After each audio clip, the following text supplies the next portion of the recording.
el Power, así que cualquier duda que tengan me avisan y vamos charlando un poco de lo que más... ¿Alguien vio el teórico ya de ustedes? ¿O estuvo conmigo en alguna comisión pasada? Para saber. No. No, ¿Nadie? No. Bueno, genial. Bueno, este teórico es, como ustedes saben, de aparato urinario, ¿sí? No solamente vamos a ver un poco la anatomía, sino que vamos a charlar un poquito de algunas patologías, de algunos temas para que ustedes puedan relacionar toda la parte anatómica con las implicancias clínicas o quirúrgicas que tiene, digamos, el aparato urinario. Un poquito de cada cosa como para que puedan ustedes relacionar y acordarse un poco más de las partes importantes o de las implicancias anatómicas importantes de algunas patologías, ya sea clínicas o quirúrgicas. Ustedes saben que el aparato urinario está formado por dos glándulas que se llaman riñones, una a cada lado, y un sistema de túbulos, de excretores, que eliminan la orina hasta un reservorio que es la vejiga, que acá la vemos aquí abajito, ¿sí? Y luego esa orina es expulsada hacia el exterior por un conducto que se llama uretra, que es común a la parte genital masculina y a la parte, digamos, urinaria, ¿sí? Estas glándulas que se llaman riñones, que son formadoras y excretoras de orina, están ubicados, digamos, una a cada lado y más o menos miden 12 centímetros de longitud de alto, digamos, en el adulto, 6 de ancho y un espesor de 3. Están ubicadas aproximadamente entre la 10ª vértebra dorsal y hasta la segunda o tercera vértebra lumbar, ¿sí? En el adulto, y tiene una posición, una disposición que va desde afuera hacia adentro, como si estuvieran un poquito, digamos, inclinadas, con lo cual sus polos superiores están más aproximados que sus polos inferiores. Sus polos superiores es donde se aloja la glándula adrenal, ¿sí? Que tiene una relación íntima con la glándula adrenal, con un plano de separación muy, muy claro, inclusive en los aspectos quirúrgicos, y que para su estudio va a presentar una cara anterior que, como ya pueden ver en esta imagen, es bien muscular, hacia arriba por los diafragmas y hacia abajo por otra serie de músculos que ya lo vamos a repasar, y tiene un borde, digamos, convexo hacia afuera que es externo, digamos, y un borde interno un poco más irregular, que es muy importante para el órgano porque es donde accede el ilio, ¿sí? Ese espacio por donde ingresan y egresan los vasos, ya sean arterias o venas respectivamente, una serie de nervios que ingresan al seno renal, que ya vamos a ver que es una parte importante también del riñón con respecto a la imagenología, para que ustedes sepan interpretar a futuro alguna ecografía o algún otro estudio que ya vamos a ver a lo largo de la charla, ¿sí? Entonces, cara anterior, cara posterior muscular, un borde externo, un borde interno irregular, donde tiene el ilio renal, un polo superior y un polo inferior. Ustedes ya sepan que las relaciones de la cara posterior del riñón son musculares, y las relaciones, digamos, de la cara anterior del riñón, que es un órgano, ya saben, retroperitoneal, que está por detrás del peritoneo parietal, son relaciones de órganos, ¿sí? Y que son diferentes a cada lado. Primer concepto de relaciones anatómicas: las caras posteriores son iguales a ambos lados de las relaciones, y en la cara anterior obviamente las relaciones, digamos, son diferentes a un lado y al otro, ¿sí? Que ya la vamos a repasar en un ratito. profe, Sí, perdón, avisaron que hay compañeros en sala de espera. ahí voy, me colgué hablando y... Profe, también habían dudas antes de que empezara la clase de lo que es el conducto inguinal. Alguien había preguntado en el chat. Bueno, lo podemos charlar al final, ¿les parece? Sí. Vamos a esperar 2 minutitos más. Igual después lo van a tener grabada la charla, así que no hay problema. Avísenme cualquier cosa, me interrumpen, porque yo por ahí estoy concentrado en la clase, y si aparece algún compañero me dicen que acepte y yo acepto nada más, ¿sí? Bueno, ¿alguna duda hasta el momento? ¿Se entendió la introducción? Sí, profe.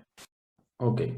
Entonces, acá, hablando un poquito de lo que les comentaba recién, de las relaciones de la cara anterior, ya empezamos a ver algunas relaciones diferentes desde el lado al lado izquierdo.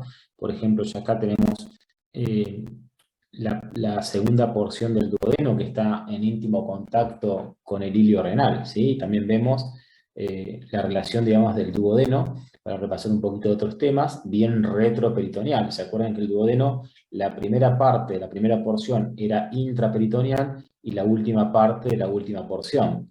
Todo el resto, lo que es tercera porción, acá vemos bien claramente los vasos mesentéricos superiores, ven hacia la derecha, arterias a la izquierda, pasando por detrás del páncreas y haciendo el compás aórtico mesentérico, donde veíamos que la tercera porción del duodeno era el contenido, una parte del uncus, que acá no se ve, el ganchito este del páncreas que se mete hacia adentro, y también una parte vascular que tiene una implicancia clínica muy importante en lo que es la compresión del compás aortomesentérico, por ejemplo en el síndrome de Nutcracker o de cascanueces, que lo pueden buscar así, que comprime lo que es la vena renal izquierda, que es el otro contenido importante que tiene el compás aórtico mesentérico, y obviamente que la tercera porción del duodeno, que en pacientes anoréxicos o que pierden, digamos, abruptamente la grasa a nivel del compás, esos pacientes pueden tener una compresión de la tercera porción del duodeno, con lo cual pueden manifestarse por vómitos, digamos, y otros síntomas obstructivos intestinales altos, porque el duodeno es parte del intestino primitivo anterior, ¿sí? Y acá vemos muy importante la segunda porción del duodeno en relación con el hilio renal derecho, ¿sí? Eso es una relación muy, pero muy importante. Y con respecto, si bien hay otras relaciones anatómicas, ya vemos una relación a nivel anterior del riñón izquierdo, que es la cola del páncreas, ¿sí? Recuerden que la cola del páncreas, acá está un poquito cortada, pero es la única porción intraabdominal. Todo el resto del páncreas también es retroperitoneal. También vemos la relación acá con la glándula adrenal, en el polo superior.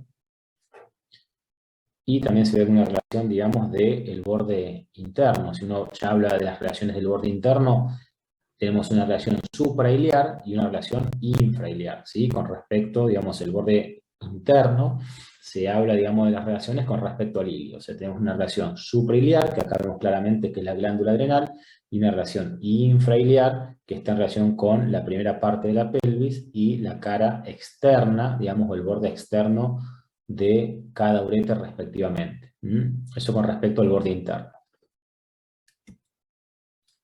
Bueno, acá tenemos una cara posterior del dorso de un cadáver, donde observamos un poquito también la diferencia que ustedes ya conocen, que por la presencia del hígado, siempre el riñón derecho va a ser un poquito más bajo que el riñón izquierdo, por lo tanto, solamente, digamos, las relaciones a nivel de la cara posterior cambian con respecto a las estructuras óseas costales, pero en sí, a los fines prácticos, digamos, si bien hay algunas consideraciones que ahora les voy a pasar a comentar, en general, digamos, el riñón derecho está en relación, perdón, el riñón izquierdo está en relación con las últimas dos costillas y el izquierdo solamente con la última costilla. ¿Sí? Entonces, por ejemplo, si nosotros recuerdan que tenemos un abdomen torácico, ¿no? Hay un abdomen torácico, que yo se lo mostré en algún video alguna vez, donde se ve la impronta de las costillas. No quiere decir que ustedes, si tienen que hacer algún procedimiento invasivo a nivel costal, poner un tubo de avenamiento pleural, por ejemplo, cuando se forman algunas colecciones a nivel del tórax, ya sea por quilotórax, por drenaje o por lesión de la parte, digamos, linfática, o un quilotórax, ¿no? O puede haber también una supuración pleuropulmonar, si hay alguna infección, o bien líquido seroso, o líquido, digamos, un líquido, digamos, de trasudado, que se llaman por insuficiencias cardíacas o falta, digamos, o defectos de bombas cardíacas. Cualquiera sea el líquido, uno puede poner un drenaje para asegurar la salida de ese líquido que pueda respirar la persona.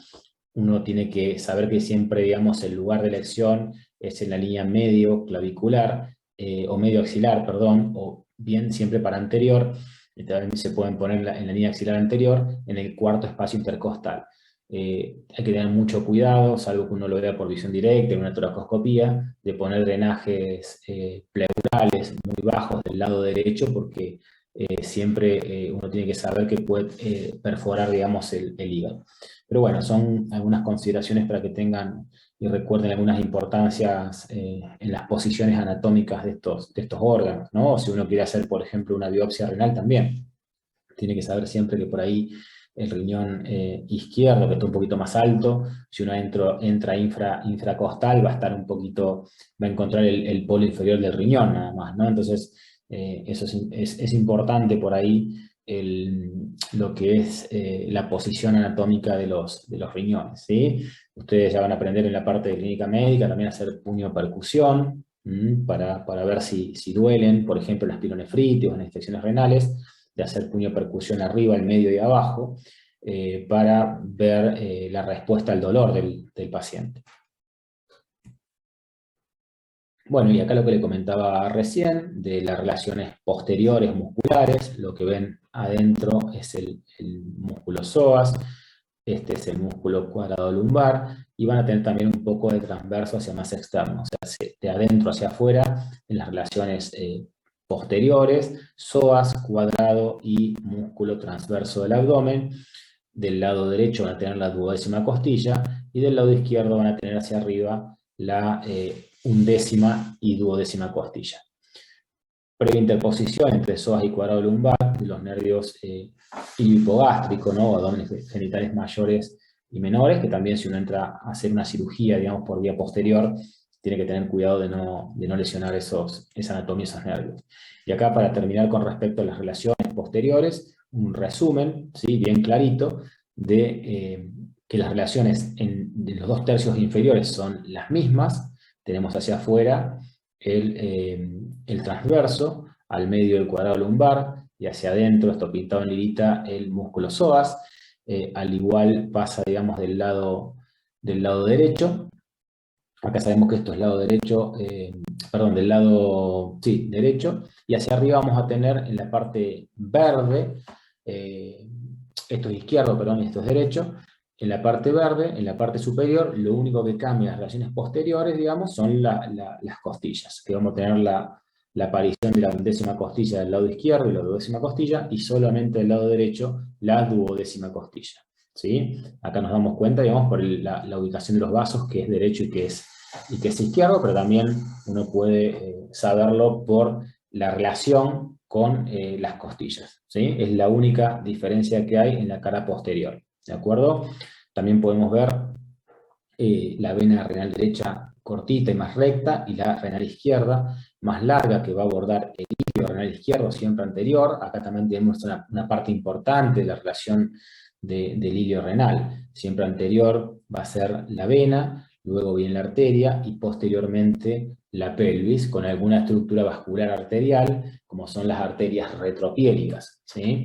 Y una arteria renal más corta del lado izquierdo que del lado derecho, que está en relación con la cara posterior de la vena cava. Todas esas relaciones en los estudios se ven y son muy importantes a los fines prácticos, con respecto a algunas obstrucciones o síndromes, digamos, vasculares o trombosis o lo que fuere para estudiar. Y recuerden que esta vena renal izquierda, que es un poco más larga y pasa por la cara anterior de la aorta, está en relación con el compás aórtico mesentérico.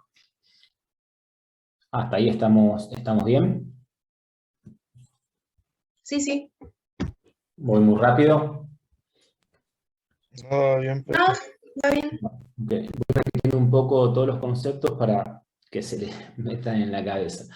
Ya estamos muy cerquita del examen, ¿sí? O sea, puede haber alguna pregunta de examen con diferencias, por ejemplo, las relaciones posteriores del riñón, que en realidad no son muy diferentes, como les comenté, pero sí, por ejemplo, decir, bueno, cómo son las relaciones de la cara anterior del riñón derecho y el izquierdo, qué diferencias hay con respecto a las relaciones anatómicas. Puede ser una pregunta de examen, qué diferencia hay entre, digamos, cuál es la posición de los pedículos del líquido, ¿no? Con respecto a las estructuras anatómicas. Puede haber una pregunta de esas. Compás aórtico mesentérico, cuál es el contenido, ¿sí? ¿Qué estructura vascular pasa por el compás aórtico mesentérico? ¿Qué estructura importante?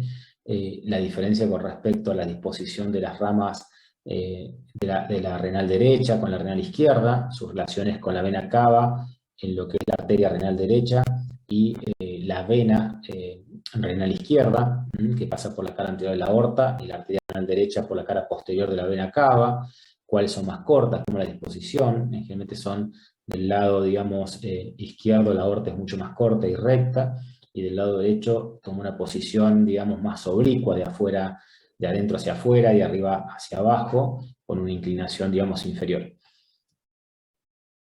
Y acá vemos un corte horizontal, ¿sí? de todo lo que un poquito hablamos recién, y podemos ver también en este corte, por ejemplo, puede haber un corte tomográfico que ustedes tengan que interpretar estas imágenes, porque acá vemos estructuras muy importantes, aorta, ¿sí? la vena cava. ¿Esto qué sería? Acá vemos la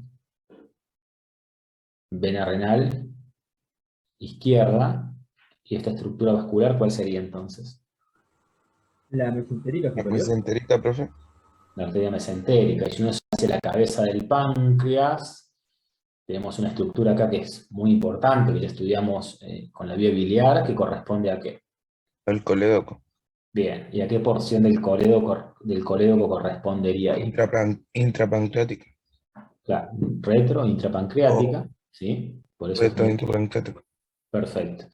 ¿Y esto qué sería? Estamos con qué acá? La vena porta. La vena porta, perfecto. Y esto es una pancreático duodenal. Acá ya vemos la segunda porción del duodeno cortada en relación con la cabeza del páncreas y la vía biliar, con la porción que recién mencionó muy bien el compañero, y una relación muy importante, porque ante tumores a nivel de la cabeza pancreática, uno puede sospechar, digamos, por ictericia o por obstrucción de la vía biliar, alguna lesión a nivel de la cabeza pancreática con compresión del conducto colédoco, que hace que se retenga la bilis y que eso se manifieste por ictericia y otros síntomas como coluria o acolia, porque ya saben que la bilis tiñe la materia fecal, ¿sí? O la absorción, digamos, de pigmentos biliares por la parte de la orina. Y acá la relación también de la vena cava con la cara posterior del páncreas, y esta arteria que es sinuosa, una de las arterias sinuosas que tiene el cuerpo, junto con la uterina, junto con la deferencial, que corre la cola o el borde superior del páncreas, ¿sí? ¿Qué arteria es esta que se mete a este órgano? La esplénica. Es la esplénica. La arteria esplénica, perfecto. Esa relación con respecto al páncreas, a la cola del páncreas. Y acá vemos otra relación que vimos recién. Recién vimos la relación de la cola del páncreas con la cara anterior del riñón, que es esta. Y ahora estamos viendo la relación también, la segunda relación importante que tiene el riñón a través del peritoneo parietal posterior, que es la cara posterior interna del vaso, ¿sí? Con respecto al riñón. Y la otra relación importante es la cola del páncreas. Si nos vamos al lado derecho, dijimos que el duodeno, la segunda porción, estaba en relación con el ilio, que lo vemos acá vemos el duodeno, y nos quedaría algo que es un poquito más anterior, para terminar con las relaciones, digamos, de la cara anterior a cada lado del riñón, que del lado derecho nos quedaría la flexura hepática del colon, y del lado izquierdo la flexura esplénica del colon, ¿sí? Flexura esplénica del colon, cola del páncreas y cara posterior interna del vaso. Flexura hepática del colon, segunda porción del duodeno, y acá no estamos viendo la tercera relación, que ustedes cuando ven la cara inferior del lóbulo derecho del hígado, van a tener la relación en esa impronta de la flexura hepática del colon, el duodeno y el polo superior, o la cara, digamos, más superior de la parte anterior del riñón. Son las tres improntas que tiene el hígado. O sea que acá, como hablamos del riñón, la otra relación que tiene la cara anterior del riñón es el borde inferior del lóbulo derecho del hígado. ¿Se entendió? Y también estamos viendo las relaciones posteriores musculares. Psoas, cuadrado lumbar y la puntita del transverso hacia más externo. ¿Sí? No tienen que decir más nada que eso cuando uno pregunta relaciones de la cara anterior o posterior del riñón. Acá vemos, bueno, una imagen de la cara anterior del riñón con la disposición del hilio, que tiene una forma esta de C, ¿sí? Y vemos las relaciones de la cara o del borde interno del riñón, suprailiares, que acá no está dibujado, pero es la glándula suprarrenal, una infrailiar, que es la primera parte, la primera porción de la pelvis, y el uréter, ¿sí? Y el ilio con la disposición de los vasos y las vías urinarias, que es hacia adelante vena, hacia atrás arteria, hacia atrás pelvis, y hacia más posterior vamos a tener otra arteria que es la retropiélica, ¿sí? O los vasos retropiélicos. Si uno le pregunta composición del ilio renal, deben mencionar esas estructuras en orden, ¿de acuerdo? Pregunta de examen también, ¿sí? Y acá vemos la disposición, digamos, o la estructura interna, los componentes internos, en un corte, digamos, que es compuesto, que es frontal y también un poco diagonal o horizontal, para ver la composición interna, digamos, del riñón. Y esto que vemos acá se llama seno renal, y ese seno renal hay que saber que es una estructura, digamos, un espacio virtual de contenido de diferentes estructuras anatómicas, que tiene una forma más o menos de romboidal, y que su composición son varias cosas. Vamos a encontrar grasa renal, vamos a encontrar, de hecho esta grasa renal después en la ecografía se le muestra cómo se ve, porque la grasa se ve hiperecogénica, se ve bien blanca en la ecografía, y vamos a tener todo lo que son los túbulos renales o cálices mayores y menores, en disposición de 9 cálices, de 9 a 12 cálices menores, de 3 cálices mayores, que luego van a formar la pelvis renal, ¿sí? Que hay una pelvis renal intrarrenal y una pelvis renal extrarrenal, y luego el uréter, ¿de acuerdo? Son las vías urinarias. Ahora, si uno va a cortar el parénquima renal, va a estar compuesto de 2 zonas o 2 regiones. Una zona cortical, que es la que vemos acá, donde estarían ubicados, digamos, los corpúsculos estos de Malpighi, que son estos ovillos de vasos que van filtrando la orina, y una medular, que tienen forma, digamos, de pirámides o pirámides de Malpighi, que tienen base externa, ¿sí? Y un vértice interno que terminan, digamos, en la fosa cribosa, que tiene como 10 a 20 orificios que van a dar origen, digamos, al drenaje de orina en los cálices menores, ¿sí? Eso es con respecto a la estructura interna del riñón. Y también, si se corta, volvemos a conectar, esperamos 5 minutos, descansamos y conectamos. Y también recuerden que si uno le pregunta composición o qué contenido presenta el seno renal, van a tener los cálices menores, los cálices mayores, grasa, nervios, linfáticos. ¿De acuerdo? ¿Quedó en claro lo que es el seno renal? Sí, profe. Ok. Vamos a continuar. Bueno, aquí una disección anatómica, también vimos todas las relaciones, estamos viendo acá todas las relaciones que mencionamos previamente, ¿sí? Acá vemos de posterior a anterior, pelvis intrarrenal, pelvis extrarrenal, arteria y vena, la corteza, ¿sí? Y la zona medular. Esto se ve perfectamente en las imágenes, digamos, de las ecografías. Bueno, volvemos a repetir un poquito todo acá, digamos, yo creo que ya más o menos quedó claro cómo están dispuestos los cilios, las relaciones de la mesentérica, estamos viendo el compás aortomesentérico con la travesía entre medio de la vena renal izquierda. También vemos que como es mucho más larga la vena renal izquierda, da origen a la vena adrenal, ¿sí? Izquierda. Hay una vena adrenal izquierda, una inferior, una media y una superior. Y a los fines quirúrgicos, generalmente la única que uno puede llegar a clipar o ir a buscar para seccionar es la vena adrenal izquierda. Lo demás es un ovillo de vasos que son más minúsculos, digamos, es como una red o ovillo de vasos que no tiene importancia desde el punto de vista, digamos, del clipeo, digamos, de la vena, y desde el lado derecho, como es más cortita la vena renal, en general sale la inferior, salen todas de la vena cava, ¿sí? Eso con diferencias con respecto a las relaciones. Estas relaciones, como es medio un trabalengua, traten de grabarse la imagen en la cabeza, sobre todo para ver la disposición de la vena renal izquierda, la disposición de la arteria renal derecha con respecto a la cava, ¿sí? Hay una que es más corta, si uno le puede preguntar cuáles son las diferencias entre la vena renal izquierda y la vena renal derecha, cuál es más corta, cuál es la disposición, cuáles son sus relaciones anatómicas. Porque eso después tiene que tener claro en las imágenes para poder interpretarlas. Y acá un poco la vascularización del riñón, que tiene segmentos también, que vamos a ver un poquito. Es como poner los dedos, los 4 dedos hacia adelante y el dedo gordo hacia atrás, más o menos para que ustedes recuerden. Tiene una arteria superior, anteroinferior e inferior hacia adelante, y hacia atrás solamente una arteria renal, digamos, posterior, que luego se van dividiendo en las interlobulares, medulares estrelladas, ¿sí? Y que luego vuelven, digamos, con el mismo nombre por las venas, ¿sí? No es muy complejo. Y acá también, como les comentaba, ven la arteria suprarrenal del lado izquierdo.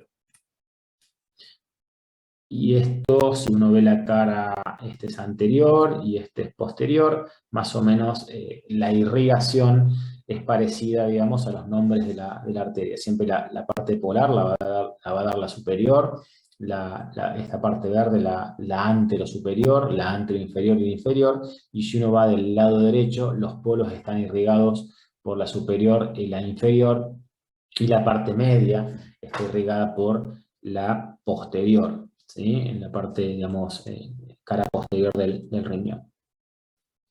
Entonces tenemos más o menos una segmentación con respecto, sepan que el riñón tiene una variabilidad anatómica de su anatomía vascular bastante importante. Hay muchos estudios anatómicos con respecto a esto para hacer cirugías y todo ese tipo de cuestiones, que no vienen al caso hoy, digamos, por una cuestión muy técnica, pero como ustedes verán, la segmentación, digamos, es difícil quirúrgicamente separar un segmento renal, no es lo mismo que el hígado, por ejemplo, cuando ustedes estudian segmentación, porque si ustedes se ponen a relacionar lo que yo les comenté recién, tienen como una segmentación frontal, más que una segmentación horizontal.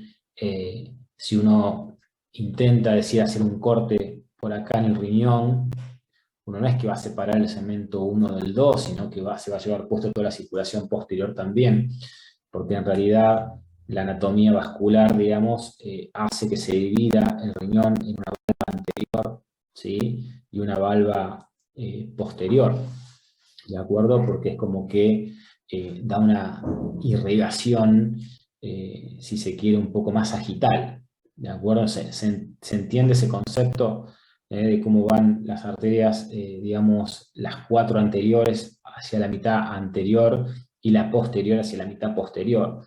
Y la línea exsangue no es así, ni es de arriba hacia abajo, sino que es de una mitad anterior y una mitad posterior, por eso esto hablan de una línea exsangue, digamos, en la parte media.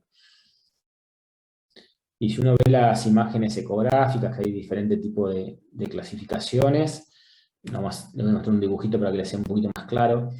Tiene un grado 1 cuando, a ver si tengo una imagen, un riñón normal se ve como este, como el grado 0, o sea, es un poroto, digamos, o una imagen ovalada, donde lo negro se llama hipoecoico y lo blanco hiperecoico. Y si uno puede comparar con otra estructura, por ejemplo, acá el hígado, uno habla de isoecogenicidad cuando es parecido. Acá también se ven algunas pirámides, esto más oscurito que ustedes ven acá. Y esto hiperecoico es el seno renal. Es el seno renal que está cerrado. Ustedes saben que lo normal es que en la ecografía no se vea la orina, no se vea lo hipoecoico o lo anecoico, lo negro, ¿sí? Que se ve orina, como lo ven acá en esta dilatación. Eso porque abre el seno renal. En cierta forma es un espacio virtual donde la orina corre todo el tiempo y lo más normal es que no se vea la orina, ¿de acuerdo? Entonces esto es la imagen normal del riñón. y si uno ve dilataciones renales por diferentes tipos de obstrucciones, que no vienen al caso hoy porque es un tema muy amplio, y después igual le voy a mostrar algunas imágenes, uno puede ver un split o una apertura del seno renal, que se ve negrito acá, digamos que es una dilatación grado 1, y a medida que se ven los cálices mayores, que se ve algún cálice mayor ahí es grado 2, si se ven cálices menores acá, como se ven acá, es grado 3, y ya una dilatación, digamos, completa del riñón con afinamiento del parénquima, como ven acá se ve parénquima, y acá ya no vemos parénquima, ya es un grado 4. Entonces para eso sirve saber la disposición de los cálices, sirve saber cuántos cálices son, menores y mayores, sirve ver una imagen renal, que es normal, que es anormal, para poder interpretar imágenes ecográficas, tomográficas o el estudio que ustedes indiquen, ¿sí? Bueno, esto es un poquito, es sacado de un libro, pero bueno, un poquito de las relaciones anatómicas que fuimos viendo con respecto al riñón. Siempre saben que en cortes más superiores, si el riñón va de D2, dijimos de dorsal 10 a lumbar 3, si ustedes siempre la tomografía le indica, digamos, dónde más o menos es el corte, acá vemos que está a nivel renal, y vamos a ver el riñón, digamos, izquierdo siempre más alto que el derecho, con lo cual, si uno ve solamente un riñón en la imagen, ¿sí? Solamente ves un riñón en la imagen, siempre va a ser en los cortes más altos el riñón izquierdo, ¿de acuerdo? Porque está ubicado, dijimos, un poco más arriba, ya que del lado derecho el hígado lo baja un poco al riñón derecho. Y vemos las relaciones anatómicas que dijimos, las tres que tiene en la parte anterior, que es la cola del páncreas, la cara posterior interna del vaso, y hacia más anterior la flexura esplénica del colon, ¿sí? Acá todavía no vemos lo que es el riñón derecho porque vemos hígado, ¿sí? Lo vamos a ver un poquito más abajo. Y esta tomografía, entonces acá vemos el polo superior del riñón, ¿sí? Donde vemos el vaso, la relación con la cola del páncreas, y esto que está teñido con un doble contraste oral, que se ve en el colon, es la flexura esplénica. Luego tenemos, ya un poquito más abajo, si hacemos el corte, ya va a aparecer el polo superior del riñón derecho, y este espacio, que nosotros lo mencionamos, lo van a ver por ahí cuando hagan guardias y empiecen a ver la parte práctica como espacio de Morrison, ¿viste? Ahí, obviamente cuando hay traumas de abdomen, enseguida hace una ecografía, se llaman FAST, que ve diferentes lugares anatómicos, ¿no? Que ya hemos visto, algunos espacios. Bien.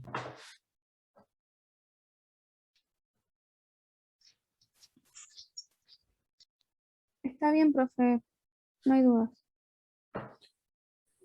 Bueno, continuamos entonces.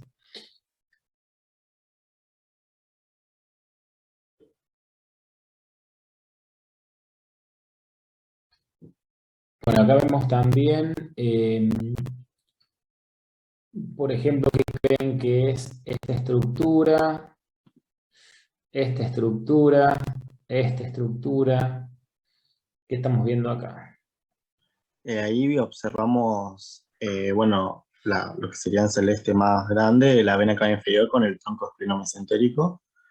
Después en la inferior observamos lo que es la arteria abdominal, y después en los vasos que están más hacia superior serían la mesentérica superior con lo que también es la vena mesentérica superior. Y al lado está lo que es la cabeza del páncreas. Claro, esto sería anterior, no superior, porque es un corte claro, sí.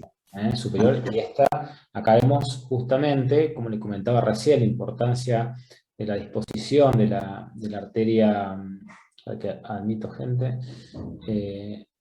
de la disposición de la arteria, de la vena, perdón, renal izquierda, ¿sí? Esto es derecho, esto es izquierdo, esto es anterior, esto es posterior, la vena renal izquierda, pasando por el compás aórtico mesentérico, ¿sí? Entonces son todas estructuras que si uno va a la tomografía, las ve en la tomografía, ¿no? Y uno puede interpretar que este espacio o esté comprimido. Si uno comprime a este nivel, en el síndrome de Nutcracker, que lo pueden encontrar así o ver así, van a ver toda la sintomatología por retención de sangre que produce o congestión venosa que produce, ¿sí? Como por ejemplo, al no drenar el riñón izquierdo puede producir agrandamiento del riñón izquierdo, y todo lo que son la sintomatología de congestión venosa hacia abajo, hacia el sector pelviano también, ¿sí? O sea, cabeza del páncreas, la vena cava, ¿de acuerdo?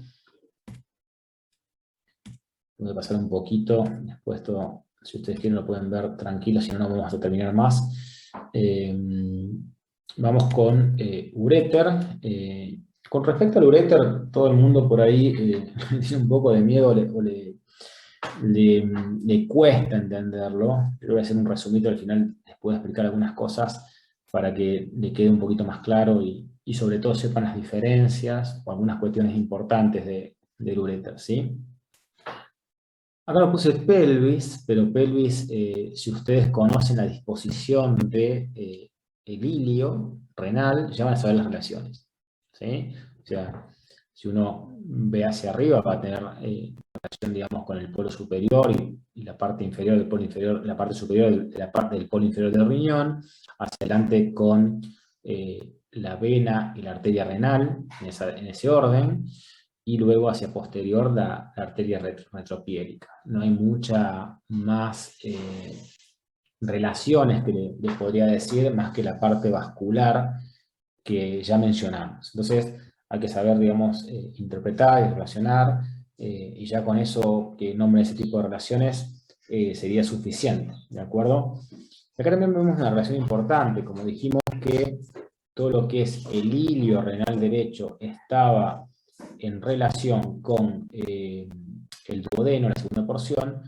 Fíjense que acá también todo lo que es el ángulo de Treitz, o esa fascia de coalescencia, digamos, que adosa todo lo que es el final de la cuarta porción con la unión pielo-ureteral, que es el primer segmento estenótico, digamos, fisiológico, obviamente, ¿no?, del uréter. Nosotros tenemos 3 estrechamientos ureterales, son 3, que es la unión pielo-ureteral, luego a nivel sacroilíaco y la región intramural del uréter, ¿sí? O sea, son las 3 zonas estrecheces. Cuando uno le pregunta las 3 estrecheces ureterales, a veces no lo saben responder. Y es importante porque es asiento de litiasis, ¿de acuerdo? ¿Dónde van a ir a buscar las litiasis? Las litiasis van a estar en los cálices renales, sobre todo cuando hay una estenosis infundibular, que es una patología, pero no importa, pero a nivel de los conductos excretores, uno la va a ver localizada a nivel pielo-ureteral, la primera estrechez fisiológica, luego la otra estrechez fisiológica es a nivel sacroilíaco, tanto del lado izquierdo como derecho, y la última, que es la más frecuente de encontrar, que es la más estrecha de todas, es la porción intramural del uréter, que es la última porción ureteral tanto en el hombre como en la mujer. Luego, para que sepan, cuando uno les pregunta, digamos, ¿qué diferencia hay entre el hombre y la mujer en las relaciones ureterales? Son todas iguales, salvo en la pelvis, obviamente, porque están los órganos genitales femeninos en la mujer. Y en la parte abdominal, donde cambia de nombre la arteria, ¿sí? Uno le puede decir gonadal, pero es la uterovárica en el hombre, ¿sí? Y en la mujer, perdón, y la testicular en el hombre. ¿Sí? Son las diferencias para empezar. O sea, si uno le pregunta qué diferencias en las relaciones tiene el uréter masculino con el femenino, es en 2 porciones. En la región abdominal, que en realidad es una cuestión de cambio de nombre, que es la arteria gonadal, que en la mujer se llama uterovárica, que sale de la aorta, y el hombre testicular, y relaciones diferentes a nivel pélvico que sí son reales, ¿sí? Que es diferente, que ahora la vamos a ver, por la localización de los genitales, femeninos y masculinos. ¿De acuerdo? Que sobre todo se da en la porción yuxtavesical, que es la última porción, digamos, pélvica. Entonces, ahora vamos a empezar a ver que el uréter abdominal tiene 2 porciones, una lumbar y una sacroilíaca. Lumbar, ¿sí?, que va desde la unión pielo-ureteral hasta la región sacroilíaca, y la región sacroilíaca que va desde la sacroilíaca, digamos, propiamente dicha, hasta la porción pélvica. Entonces, si uno ve este tubito que baja va a decir, bueno, hacia posterior va a estar en relación con qué órgano. Igual que el riñón, o sea, el único músculo que baja es el psoas, entonces va a estar acostado sobre el psoas, y es una previa interposición, digamos, de los nervios que habíamos visto, ¿no? Que son los abdómenes genitales mayores y menores, ¿m? Y en la región sacroiliaca va a estar a nivel izquierdo, por encima de los vasos ilíacos primitivos, y a nivel derecho, sobre los ilíacos externos. Eso se llama ley de Luschka, ¿sí? No importa que se acuerden el nombre, a mí los epónimos no me importan en anatomía, pero sí que sepan que las relaciones son diferentes. Como está corrida, la aorta está más tirada sobre la izquierda, el uréter del lado derecho va a quedar sobre los vasos ilíacos externos, y del lado izquierdo va a quedar un poco más hacia adentro, sobre los vasos ilíacos primitivos, ¿sí? O sea, es todo lo que tienen que saber en las relaciones del uréter sacroilíaco, que aparte de ser una estenosis fisiológica, están acostados sobre diferentes vasos, ¿sí? Si uno va al uréter abdominal lumbar, hacia posterior, psoas, hacia adentro, aorta, hacia externo, colon, descendente, ¿sí? Y va a estar tapizado hacia anterior por el peritoneo parietal posterior, porque estamos hablando de órganos retroperitoneales. Lo único que cambia del lado derecho es que la relación interna es la vena cava inferior y no es la aorta. Luego es el colon ascendente y no el descendente.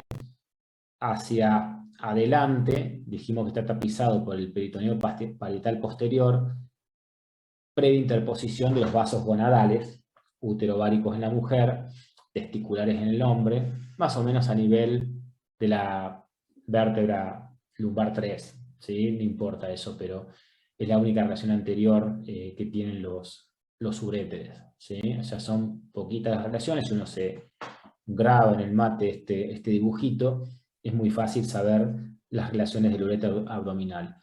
Dijimos que si uno habla del uréter sacroilíaco, era la ley de Luschka. Y ahora, con respecto al uréter pélvico, hay dos porciones, una parietal y una porción yuxtavesical, ¿sí? La parietal en general es la misma, casi a nivel masculino y femenino. Tiene el recto por dentro, ¿sí? Y los vasos ilíacos acompañan por fuera, ¿de acuerdo? También tapizada por el peritoneo parietal posterior. Y en la mujer, esta región parietal se llama retroligamentaria, porque cuando uno habla de las relaciones en la parte femenina, uno tiene una porción retroligamentaria, infra o preligamentaria. Eso es con relación, digamos, al ligamento ancho, ¿sí? Cuando uno habla de relaciones del uréter pélvico en la mujer, siempre es en relación con el ligamento ancho, ¿de acuerdo? Si uno habla de relación parietal en el hombre, es la misma que la retroligamentaria en la mujer. Luego, la que no existe en el hombre, obviamente, es la infraligamentaria, existe solamente la parietal y la yuxtavesical, y la preligamentaria es la que está en relación, digamos, si bien son diferentes las relaciones, sería la yuxtavesical en la mujer, en el hombre, ¿sí? O sea, entonces, repito para hacer un resumen.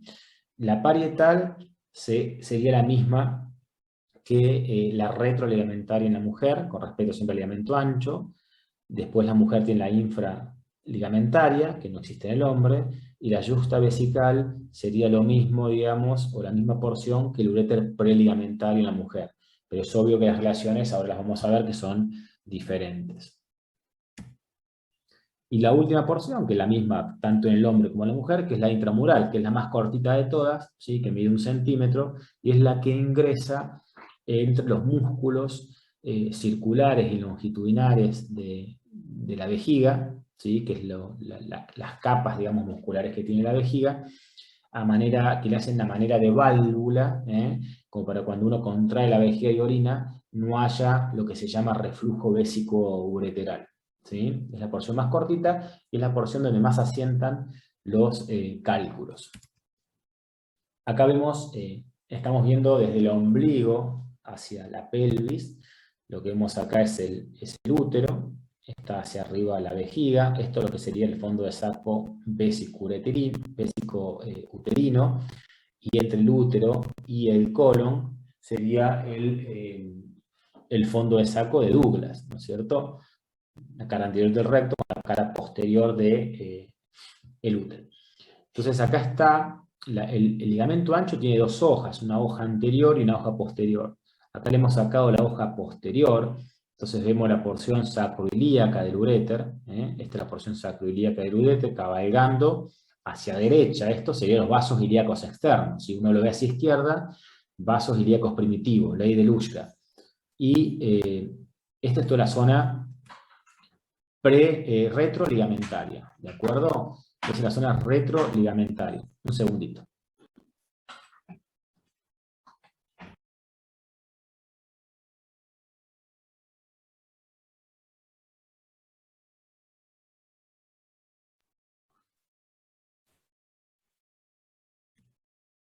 Entonces, zona retroligamentaria, ¿sí? Zona retroligamentaria, zona infraligamentaria, que está en relación con dos vasos importantes, que es la uterina, que es la que ven acá, uterina, y la vaginal larga, ¿sí? Que lo encierra a manera de pinza, ¿de acuerdo? Y está en relación con el istmo del útero, ¿sí? Y una preligamentaria que va a estar en relación ya con la cara posterior de, digamos, lo que es el trígono vesical y el fondo de saco lateral de la vagina, ¿de acuerdo? Son las relaciones de la parte preligamentaria. Esta es la infraligamentaria en relación con esta pinza vascular, que es la que tienen que describir, y una retroligamentaria que está en relación con los órganos pélvicos. ¿Se entendió, chicos, eso? Profe, yo no. Disculpe. A ver si vemos otro dibujito. Ya vamos a volver a ese punto porque lo quiero explicar con otro dibujo. ¿Alguien más no entendió el concepto? Acá, por ejemplo, estamos viendo todo el ligamento ancho completo, ¿sí? Esta es la hoja posterior. Recuerden que esto es anterior y esto es posterior. Lo que estamos viendo es una disección, digamos, desde arriba. Esto es el fondo de saco. Entonces, esta hoja posterior del peritoneo, no está a este nivel, ¿sí? Está disecada. Y acá vemos el uréter, ¿sí? Como viene el uréter, como pasa por encima de los vasos ilíacos primitivos, dijimos del lado izquierdo, y vemos recorrer antes, para que ustedes sepan, antes, o sea, eso es retro, está por detrás del ligamento ancho, por eso se llama retroligamentario, retroligamento ancho. Eso tiene relaciones pélvicas, ¿sí? Va a tener relaciones pélvicas con el recto, ¿sí? Y va a tener relaciones pélvicas con el ovario en la mujer, ¿de acuerdo? Luego se mete por dentro y por debajo del ligamento ancho, que va a ser parte de los parametrios, o sea, la parte más inferior del contenido del ligamento ancho es el parametrio. Entonces va a ser contenido ahí del parametrio, y como está por dentro, va a estar en relación con esta pinza vascular, que le hacen estas dos arterias, ¿sí? Esa es la relación con respecto a la parte infraligamentaria.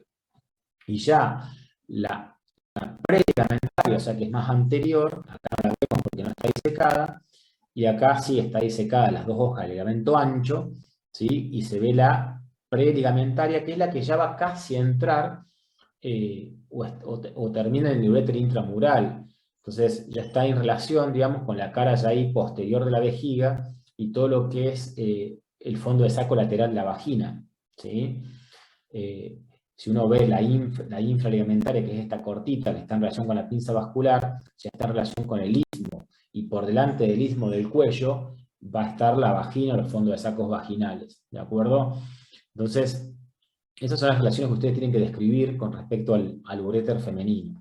Y esta parte es súper importante porque cuando uno hace histerectomías o hay asiento de tumores que pueden comprimir el uréter, o bien suele suceder a veces cuando la anatomía está muy deformada, se le ponen catéteres por dentro del uréter para que se puedan sentir o ver, ya que cuando uno hace una histerectomía está todo muy pegado, puede ligar el uréter, ¿sí?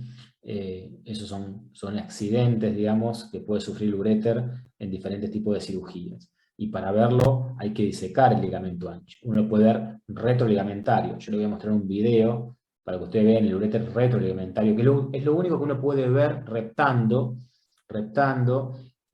a través del peritoneo parietal, ¿sí? Pues son órganos retroperitoneales. Pero ya para ver el uréter infraligamentario o preligamentario, uno tiene que hacer una disección del ligamento ancho. Uno no lo puede ver. Bueno, vamos a seguir un poquito más rápido. Esto, por ejemplo, es un estudio que es una cisturectografía misional, donde uno puede ver la uretra con el cuello. A este nivel ya vamos a ver uretra, pero a este nivel se ve el cuello de la uretra, que está contraído, que es el esfínter externo. Recuerda cuando vimos con mi comisión lo que es próstata, que el esfínter interno está incluido, digamos, más por dentro, en la base de la próstata, y el esfínter externo, que es bien muscular, que es el verdadero, es una relación, es una característica anatómica muy importante. O sea, el esfínter interno depende del sistema autónomo, ¿sí? Nervioso, ¿de acuerdo? Porque es de músculo liso. El esfínter externo es el que ustedes contraen cuando ya se están haciendo pis, y ese es el esfínter muscular, es el que uno puede controlar en la vida consciente, ¿de acuerdo? Acá lo que estamos viendo es la uretra, ¿sí? Con el cuello, que acá marca donde está el esfínter externo, que está bastante contraído, porque esto es un estudio dinámico, acá estamos viendo solamente una foto, y estos son divertículos parureterales, por ejemplo. Esto no está bien, ¿no? Esto no es normal, y a la vez vemos que de estos divertículos salen los uréteros, o sea, hay un reflujo. Uno pone una sonda por acá, inyecta líquido de contraste y va haciendo placa. Estos pacientes se presentan a veces con pielonefritis o infecciones urinarias altas por reflujo vesiculoteral, que son transportes de gérmenes, sobre todo en la uretra femenina, que es más corta, que tienen mayor índice, digamos, de infecciones por esa anatomía de uretra más corta que tienen, ¿sí? Pero es como para que ustedes vean una vejiga que en este caso es normal, porque tiene bordes lisos, regulares, es una vejiga lisa, pero tiene estos divertículos que son debilidades de la pared muscular en donde se insertan los uréteres, que son en realidad pseudodivertículos, porque no componen todos los componentes de la pared de la vejiga, sino que solamente son de mucosa, y que también, digamos, han causado algún tipo de reflujo. No voy a entrar en una patología específica porque también es un tema muy largo, pero bueno. Y acá también vemos relaciones, digamos, ¿qué es esto? Arterias. Arterias también se les suele preguntar, así como preguntamos en testículos, porque tiene irrigación de diferentes estructuras, digamos, vasculares. Recuerden que tienen 3 tipos de irrigación en el testículo. Bueno, acá en uréter, o cuando vimos esófago también, se pregunta bastante. Cuando hay digamos, una irrigación compuesta, en anatomía se pregunta bastante. Y acá tenemos arterias ureterales largas y cortas, ¿sí? Las largas van a ser de abajo de la vésico diferencial, que vienen de hipogástrica, el uréter inferior, el uréter superior van a venir de las renales, arterias largas tanto en la pelvis como en la parte superior del uréter, y en la parte media se llama arterias ureterales cortas, que va a estar dado ya por las gonadales, ¿de acuerdo? ¿Por qué? Porque acompañan al uréter en todo su recorrido, ¿sí? Arterias ureterales largas, arriba y abajo, arterias ureterales cortas, en la zona media por la arteria o los vasos gonadales. También tenemos otra anatomía, esto también es anatomía. Yo siempre digo que la anatomía hay que interpretarla, o sea, un doble sistema, si no causa síntomas, es anatomía normal también, ¿sí? Eso ustedes pueden encontrar algún paciente que le va a consultar en un futuro por un doble sistema. Por ejemplo, acá tenemos una pelvis bífida, ¿sí? Que es un doble sistema, sería incompleto. Acá tenemos un doble uréter, pero que termina en I, ¿sí? Que es un sistema también incompleto. O podemos tener dobles sistemas completos, o dobles sistemas completos, pero con una inserción ectópica del uréter, ¿sí? O sea, recuerden que el ortotópico es lo que se inserta en un lugar normal y lo ectópico en un lugar anormal. El que siente que está llorando ahí es mi perro, pero no se hagan problema. Acá vemos un doble uréter, ¿sí? Acá se ve un uréter, acá se ve otro. ¿Qué es lo importante de esto? Es que fíjense acá el trígono vesical, que está conformado por el meato ureteral derecho, el meato ureteral izquierdo y el cuello vesical. Ya se lo voy a mostrar más claramente. Y una cresta interneatal o interureteral en la desembocadura, ¿sí? Acá tenemos un doble sistema incompleto, una pelvis bífida, un doble sistema incompleto, un poquito más completo, pero con desembocadura en I, pero vienen a un lugar ortotópico, un doble sistema completo, pero un lugar ortotópico, vienen los dos juntitos, acá se dibujan separados, pero cuando uno los opera están en el mismo lugar, están envainados por la misma vaina, y un sistema completo, un doble sistema completo, pero fíjense que este uréter puede ir a diferentes orificios, puede ir al cuello vesical, o puede ir a la uretra femenina, ¿sí? O puede ir hasta la vagina a insertarse ectópicamente. Y esos son los que causan problemas, ¿sí? Pero podemos tener doble sistema que son anatómicos normales. Vamos a pasar un poquito, si no... bueno, acá por ejemplo tenemos una uretra femenina. Fíjense, este es un doble sistema ectópico. Es una paciente que hicimos una heminefrectomía polar, porque fíjense que esta sonda entra en la uretra normal. Esta es la uretra normal, acá abajo está la vagina en el introito vaginal, uretra normal, y donde ponemos la segunda sonda. Es un uréter ectópico de los más completos que hay, porque en general no vemos esto muy frecuentemente. Sí que caigan al cuello vesical, pero fíjense que acá tenemos tres agujeros. Un agujero arriba, más cerca del clítoris, un agujero más a posterior, para hablar más correctamente, un agujero más anterior, un agujero más a posterior, si uno ve la posición anatómica, y lo más posterior de todo sería la vagina. ¿De acuerdo? No podemos tener tres agujeros en el perineo anterior, ¿no? Entonces, esto es un uréter ectópico, ¿sí? Que directamente ingresa o se manifiesta, digamos, por su exteriorización a nivel del introito vaginal.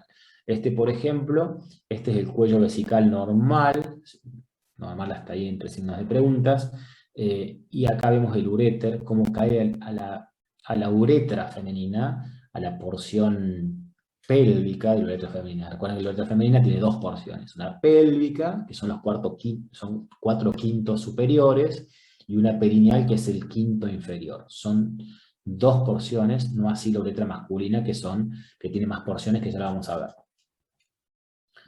A ver qué hay acá. Bueno, acá vamos a ver este es un video de una paciente femenina. ¿Sí? Ahí cortamos el peritoneo parietal posterior. Fíjense ahí, voy a detener ahí. Por ejemplo, esta es la zona pélvica, estábamos mencionando en el dibujo que vimos antes, ¿sí? De la zona pélvica, y del lado externo vamos a tener el ovario, y del lado interno, atrás de toda esta grasa, que es el delantal epiploico, ¿no? Mejor llamado, digamos correctamente, el delantal omental, o el omento mayor, ¿sí? Como verán, la anatomía no es lo mismo en un in vivo que en un dibujo, en un cadáver, pero acá arriba ya tenemos el sacro ilíaco. Y lo que estamos disecando acá es todo el peritoneo parietal posterior, lo que ustedes están viendo desde el ombligo hacia la pelvis, como vimos todos los dibujos. Y lo que estamos disecando es el uréter, ¿sí? Perdón. Entonces vuelvo con el dibujo. Entonces estamos disecando el uréter, cortamos el peritoneo, lo que queda arriba es el ovario, que está unido al mesovario de la pelvis acá, ¿sí? Fíjense cómo empieza, esto es un doble sistema, por ejemplo, ¿sí? Que estaba refluyente, por eso lo operamos para hacer un reimplante vesiculolateral laparoscópico. Ahí ya vamos a ¿qué les parece que es eso? Miren, esta es la vejiga, ¿sí? Este es el útero, infantil, ¿no? Porque es una nena, una pediátrica, yo hago cirugías pediátricas. Y lo que estamos buscando acá es anterior al ligamento ancho, que es este. Esta es la trompa de falopio, ¿sí? Entonces, por debajo de esto está todo el ligamento. Si uno ve de acá para atrás retroligamentario, el uréter, estaría infraligamentario, formando parte de los parametrios a nivel digamos, de la trompa, por debajo de la trompa uterina, y yo me estoy yendo por delante, porque hay menos vascularización. Dijimos que lo infraligamentario estaba en todas las arterias, la vaginal, la uterina. Entonces me voy a lo preligamentario para ir a buscar el uréter allá, para hacer un reimplante ya casi a nivel del intramural, cortando el peritoneo, ¿sí? Lo que es el infraperitoneo, donde ya están los fondos de sacos. Este es el fondo de sacos vésico uterino. Y acá tenemos el fondo de saco útero rectal, que sería el de Douglas. Upa. Bueno, ahí seguimos buscando y ya vemos el uréter preligamentario. ¿Sí? Ese es el uréter preligamentario que estamos disecando ahí. Ahí lo agarramos de la charita, como quien dice, para que no... Bueno, ahí fíjense...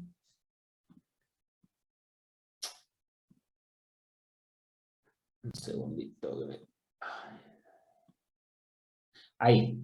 Entonces tenemos retroligamentario, por debajo de los parametrios infraligamentario y preligamentario.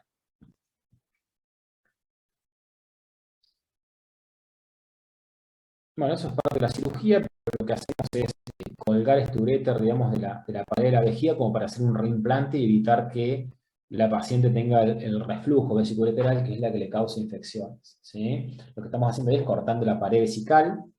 Ya se cortó el peritoneo. Fíjense esto también cuando veamos vejiga. Este es el peritoneo el peritoneo, digamos, la vejiga es un órgano más que retroperitoneal, infraperitoneal, ¿no es cierto? Porque en posición anatómica sería infraperitoneal, pero es la parte de la vejiga que está en contacto con el peritoneo, que es la vejiga o la cara póstero superior de la vejiga. ¿Sí? Es la parte póstero superior de la vejiga, que es es la que está en relación con el peritoneo, digamos, ¿no? Ahí estamos cortando la parte muscular de la capa, de las capas musculares de la vejiga, y lo que van a ver, eso es todo músculo, lo que ven que sangra un poquito es todo músculo, y lo que van a ver por debajo, esto más azulcito, más lilita, es toda la mucosa, que es la capa más interna de la vejiga, ¿sí? Entonces lo que se hace son puntos para colgar el uréter y evitar el reflujo. Acá vemos, fíjense que nosotros acá en la parte infraligamentaria de todo el ligamento ancho no nos metemos directamente porque es una parte muy, pero muy vascular. ¿Sí? Vamos a pasar. Esto es un uréter visto por dentro. ¿Sí? Lo puse directamente para que vean cómo sacamos una litiasis. Tapado por el urotelio, el epitelio, digamos, urinario. Tenemos catéteres puestos por dentro por una cuestión de seguridad, pero lo que hacemos es sacar con una dormia, que es una canastilla que la abrimos y cerramos desde afuera, los calculitos del meato ureteral. ¿Sí? Este es el meato ureteral, yo creo que saber mejor por ahí. Y esto es esto es un paciente con un trauma renal que tiene, por ejemplo, fíjense acá. Nosotros estamos dibujando todo lo que es el uréter abdominal, se lo pintamos desde abajo, entrando con un citoscopio por la uretra, inyectamos, ponemos ese catéter que vieron recién en el meato ureteral, inyectamos contraste y podemos dibujar todas las porciones del ureter. Van a ver que esta parte más amplia, digamos, más ancha, es el uréter abdominal, más acá abajo estaría el saco ilíaco, y acá está dibujada perfectamente la unión piel-ureteral, ¿sí? Pelvis, y la unión piel-ureteral, que es un poco más fina, y acá estamos dibujando los cálices, ¿sí? Pero fíjense que el cáliz mayor e inferior pierde. Esto es un trauma renal. Entonces uno, con respecto a esto, si es un paciente que está estable, podemos colocar un catéter doble J para que drene mejor el riñón y cierre solo, digamos, el hematoma con toda la lesión del cáliz inferior que está que está medio partido ahí. A ver si se ve. Si se ve algo más. Pero bueno, es como para mostrar la anatomía, ¿no? Esto es lo que es una pielografía retrógrada, porque pintamos de abajo hacia arriba, ¿sí? O sea, estamos en sentido inverso de la excreción urinaria. Pielografía retrógrada. Chicos, ¿alguna duda hasta el momento? No, profe. No, profe, todo bien. No. ¿Están aburridos, divertidos? Yo divertido. Está bueno, Están buenos los videos. Bueno, me voy a buscar un vaso de agua, ¿sí? Descansen y piensen si tienen alguna pregunta.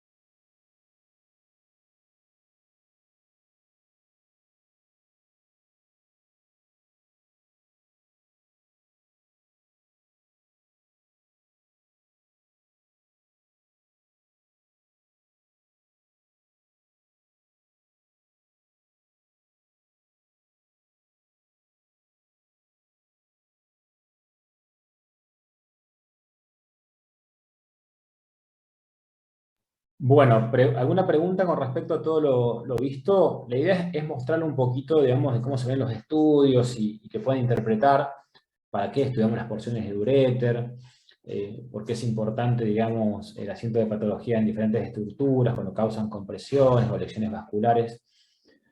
Ustedes quizás un día, si son clínicos, más allá que no operen pacientes, les puede tocar que vean un posoperatorio, una esterectomía, y tienen que saber si un paciente deja de orinar o tiene algún síntoma, digamos, que cause alguna obstrucción urinaria, digamos, y interpreten con respecto a eso, saber que ese uréter puede estar ligado de un lado y del otro, ¿no? Ha pasado que el paciente esté anúrico por una ligadura bilateral de uréteres, por ejemplo. Entonces, yo creo que es lo que tienen que ustedes aprender en anatomía, es justamente interpretar esas cosas. No saber solamente si un riñón tiene una cara anterior, una cara posterior, cómo está compuesto, irrigación, pero sí algunas cosas importantes que tienen que pensar. La medicina va más allá de eso, entonces hay que aprender a mezclar, a relacionar, a saber qué paciente tenemos, ¿sí?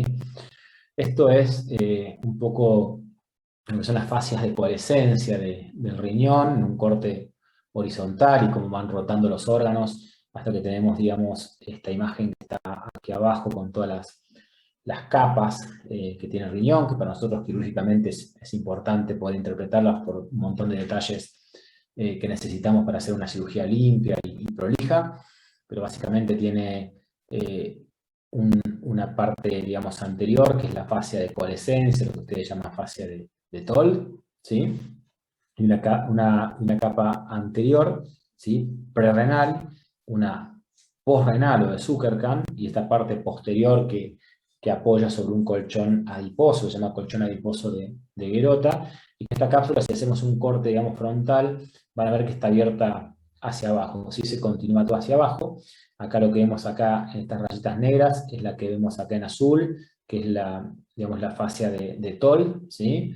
Que está agarrada acá del colon, ¿sí? La fascia prerrenal, la retrorenal de Zuckerkant, que está abierta hacia abajo y cerrada hacia arriba, que se continúa y envuelve a la reno-suprarrenal, fascia reno-suprarrenal, que nos da un límite de disección muy claro y muy avascular, si uno quiere sacar la suprarrenal, digamos, o despegarla del riñón, y que este órgano puede migrar hacia abajo, sobre todo es una patología congénita que se llama ectopía renal, ¿no? El riñón puede estar ubicado, por ejemplo, en la pelvis, y pueden ser normales o pueden presentar algún tipo de patología obstructiva por haberse caído abajo, que se llama ectopía renal.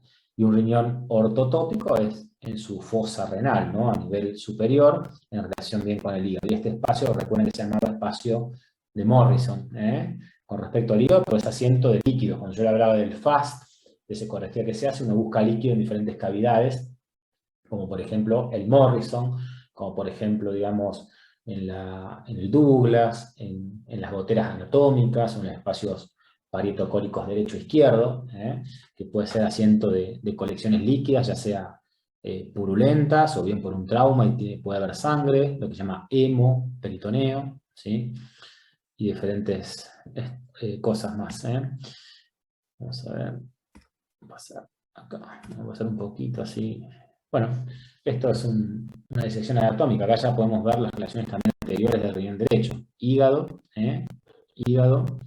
y el colon, nos faltaría el duodeno acá, ¿sí? Pero con todas las fascias renales, la posrenal o fascia de Zuckerkant, la prerrenal, la fascia de coalescencia más anterior y que es una cavidad que está abierta hacia abajo.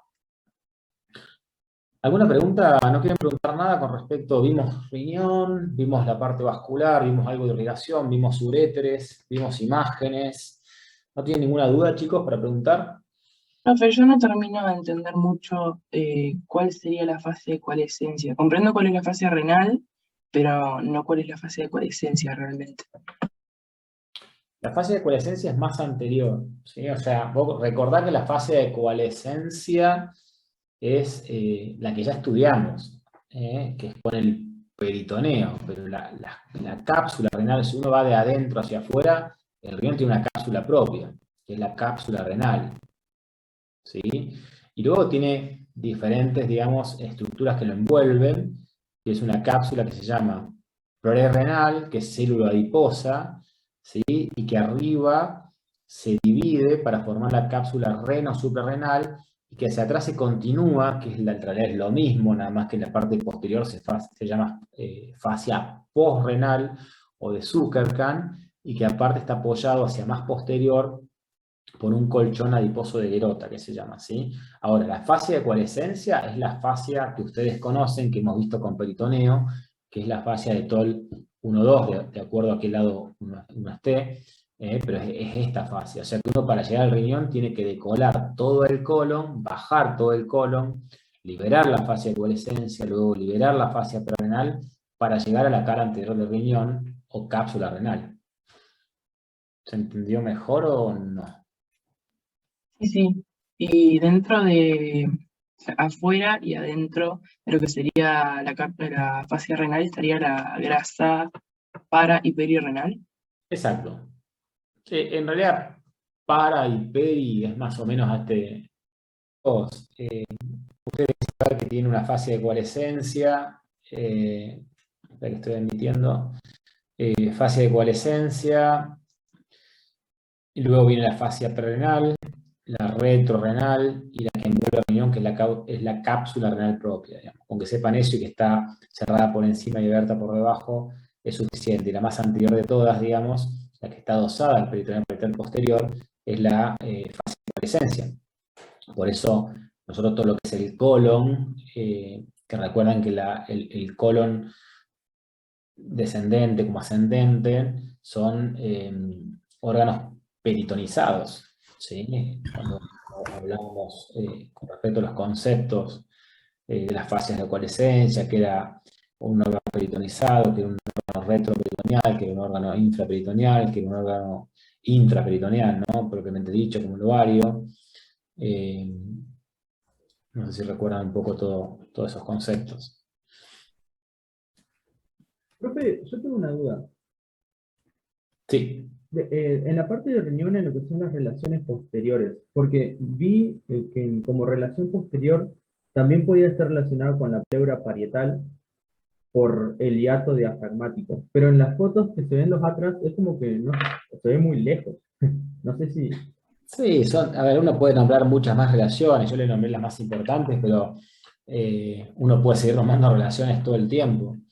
Previa interposición de hiato diafragmático y todo lo que...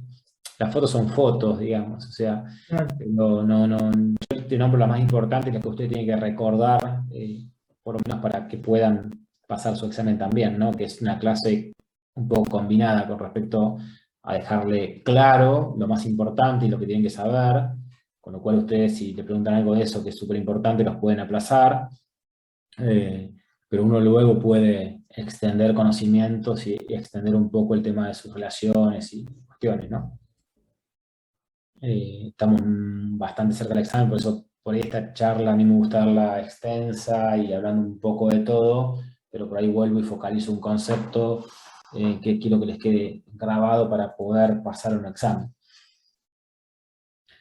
Esto, Profe, sí, con respecto a la celda renal, ¿qué incluye? todo lo que les comenté recién. ¿Incluye fascias? ¿Incluye todo eso? Exacto. Ah, Desde fascia de coalescencia hasta las fascias pre- y postrenales, colchones adiposos. Pero no se complican tanto la vida, con que nombren todo lo que les comenté recién es suficiente, no hay mucho más. no, gracias. Bueno, ¿recuerdan recién cuando vimos el video? Que estábamos disecando la cara posterior inferior de la vejiga que les comentaba, es la que va de acá hasta acá, ¿ven? Y veíamos el útero, ¿se acuerdan? Con el saco, el fondo de saco vesicuterino y atrás el rectal, y también veíamos la trompa con el ovario.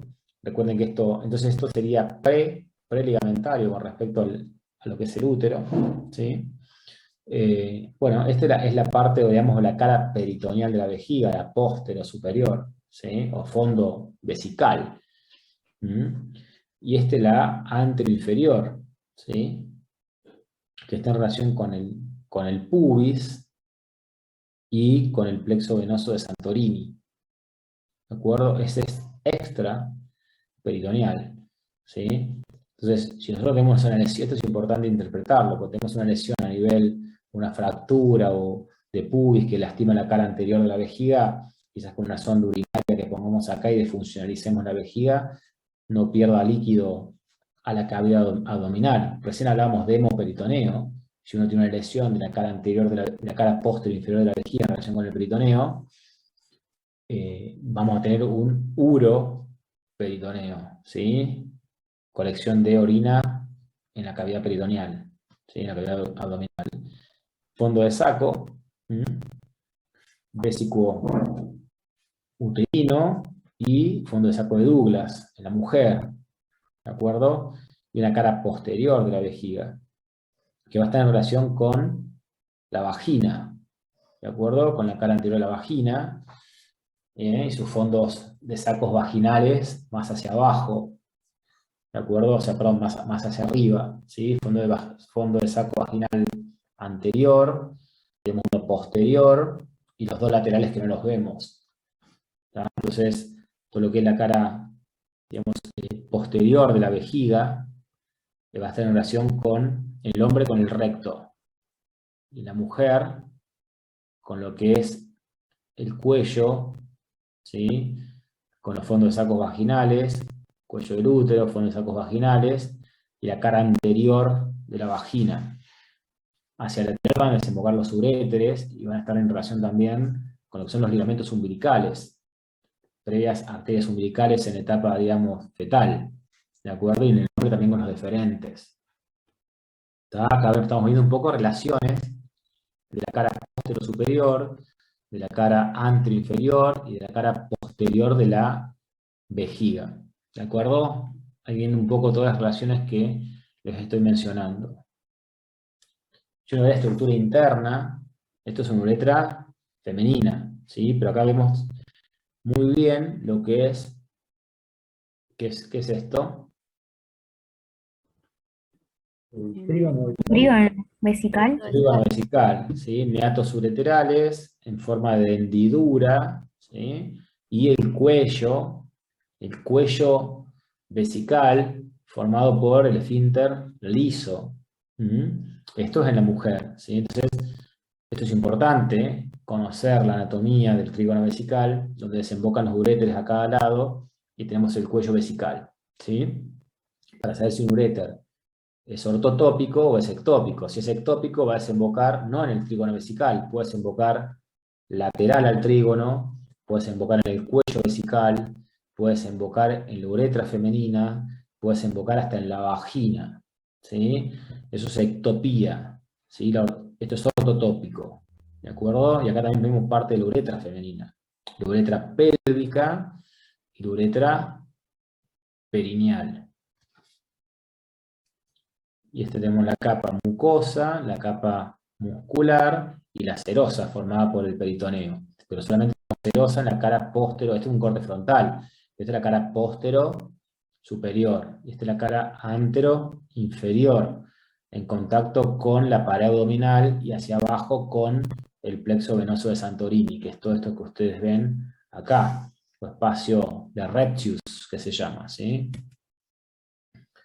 Y acá tenemos un poco un corte igual al anterior, pero en el hombre, ¿sí? Fíjense que lo que es el cuello vesical y lo que es el esfínter urinario liso está, digamos, más en relación con la uretra prostática, ¿sí? Forma parte, digamos, está dentro de la uretra prostática. Acá tenemos la uretra prostática también, que mide unos 3 centímetros, una uretra intermedia en un corte frontal, que está en relación con el esfínter urinario estríado, ¿sí? Y ya acá no vemos más adelante, ¿por qué? Porque la uretra hace la primera curvatura en 90 grados por debajo del pubis, y vemos ya la uretra que se llama el principio de la uretra vulvar, ¿sí? Después de acá para acá seguiría la uretra peniana, ¿sí? Que es la parte más larga y la última porción de la uretra masculina. ¿Entienden el corte, no? Bueno, ahora vamos a poner otra foto, así lo entienden. Bueno, esto es como un repasito que estamos haciendo.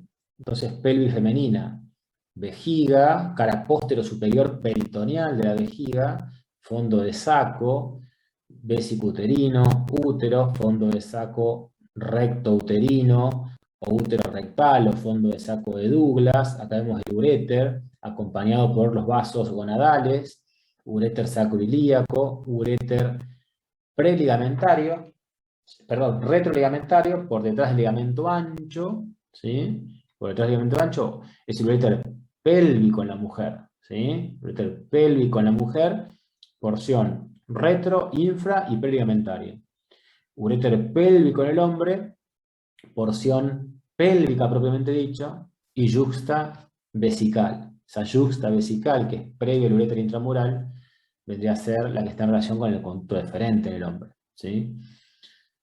Muy bien. Vamos a pasar un poco, si no, no llegamos más. Entonces, un poquito más de uretra, ¿sí? Uretra prostática. La uretra prostática, la porción más importante, con mayores detalles anatómicos, es la parte posterior de la uretra prostática, que es esta que ven acá, donde tenemos, digamos, lo que se llama frenillo, frenillo o úvula, digamos, de la vejiga, ¿sí? Las crestas, ¿sí? de la parte inferior, digamos, del colículo seminal, o verum montanum, que es una prominencia a nivel de la parte posterior de la uretra prostática, donde desemboca el utrículo prostático, que es el útero o vagina del hombre, digamos, es lo que se llama, o lo que vendría a ser la involución de los conductos paramesonéfricos, ¿sí? Que justamente involucionan y dejan esa impronta en la pared posterior de la uretra prostática, que es la primera porción de la uretra, ¿sí? Entonces vamos a ver este orificio del utrículo prostático, y más hacia abajo la desembocadura, una a cada lado de los conductos eyaculadores, que era ese conducto que habíamos visto en la clase que vimos nosotros con la comisión, que ingresaba a la próstata de arriba hacia abajo, de atrás hacia adelante, ¿sí? Para desembocar a ambos lados de la cara posterior de la uretra prostática, que es la última parte, digamos, común, es la última parte, propia de las vías deferenciales. Luego, cuando desemboca en la uretra, es un área o un conducto común tanto a la parte, digamos, de las vías espermáticas como de la orina, digamos, ¿no? De la vía urinaria, ¿sí? En el hombre, obviamente.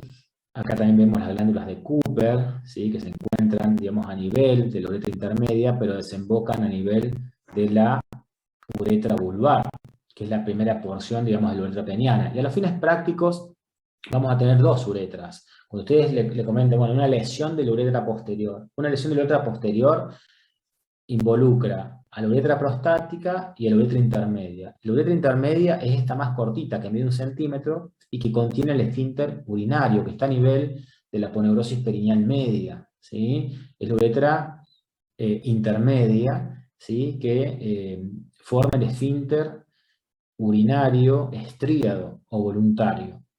El esfínter urinario que está por debajo del pico, ¿sí? O de la punta o del vértice. Recuerden que la próstata tiene una base, tiene un vértice. Donde termina el vértice, comienza ahí la uretra intermedia o la uretra membranosa, que forma el esfínter urinario estríado o esfínter urinario externo o voluntario, ¿sí? El interno liso está a nivel de la base de la próstata. Y luego comienza a este nivel la uretra peniana, que primero tenemos la vulvar y luego la peniana propiamente dicha, donde se embocan las glándulas de Cooper, que también forman todo parte del líquido seminal. Entonces, si vemos un corte sagital, donde vemos mucho mejor la anatomía de la uretra, sobre todo en el hombre, fíjense acá, si vamos esto es todo posterior, esto obviamente es todo anterior, y esto vendría a ser lo que está cortado lateral, ¿de acuerdo? Acá vemos el fondo de saco vésico rectal, esto es del recto, en el hombro obviamente, vemos el fondo de saco vésico rectal o fondo de saco de Douglas en el hombre.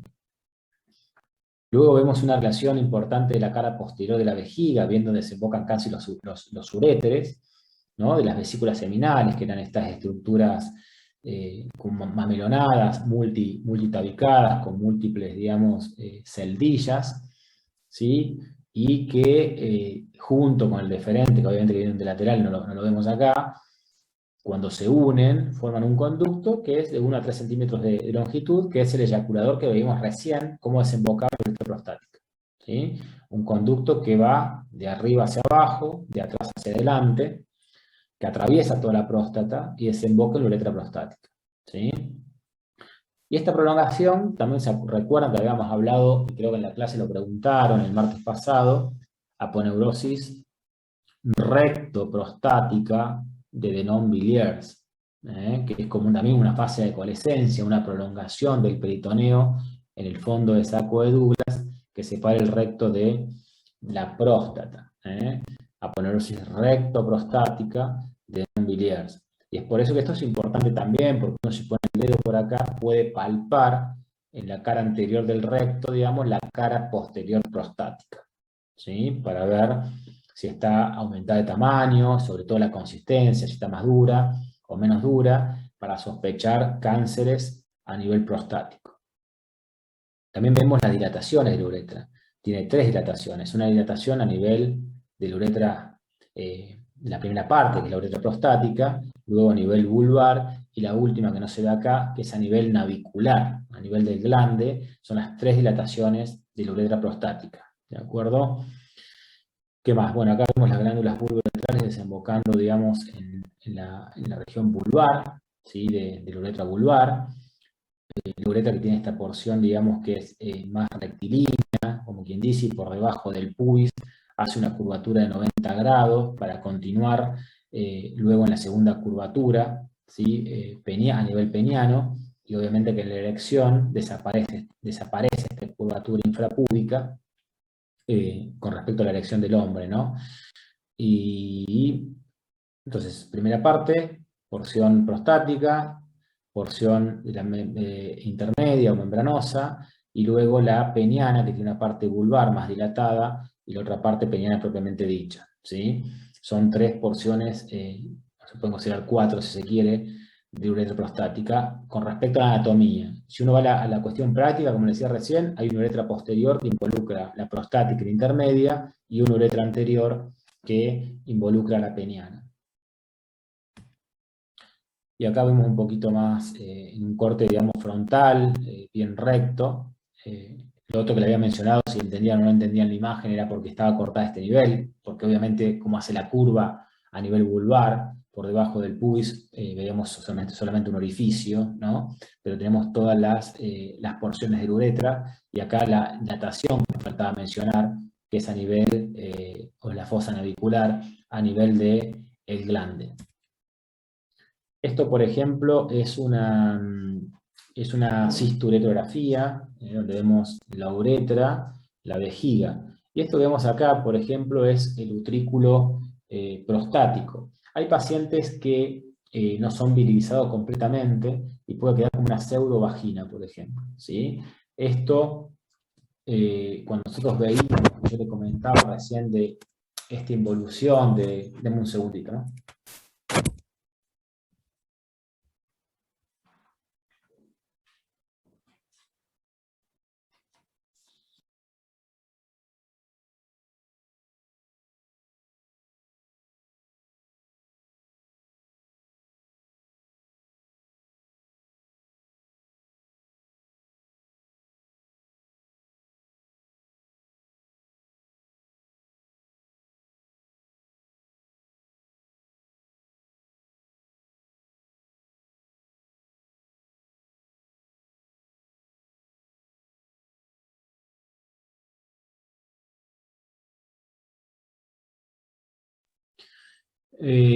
Como les decía recién, lo que vemos acá es una uretra masculina, ¿sí? Con la vejiga, el cuello, y lo que estamos viendo acá es esta imagen, ¿sí? Que es una pseudovagina, ¿sí? Como les comentaba, hay pacientes que por diferentes causas médicas, no viene al caso, puede haber, digamos, una falta de virilización, ¿sí? Y por ejemplo esto es una involución no completa, digamos, de lo que es los conductos paramesonéfricos.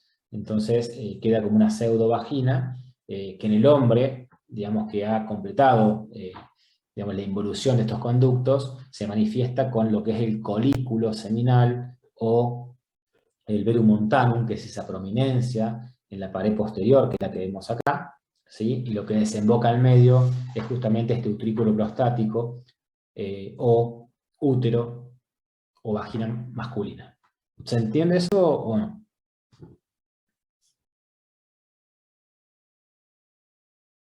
Sí, se Sí, entendió. profe, se entendió.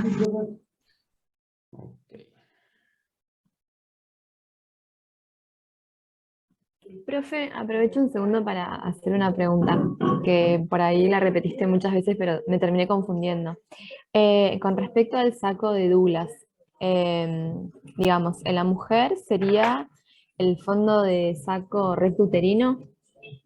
Sí, ustedes, para que no se confundan, yo se los había dicho a mi comisión, fue la primera burbuja de la comisión, no me acuerdo si estuviste vos.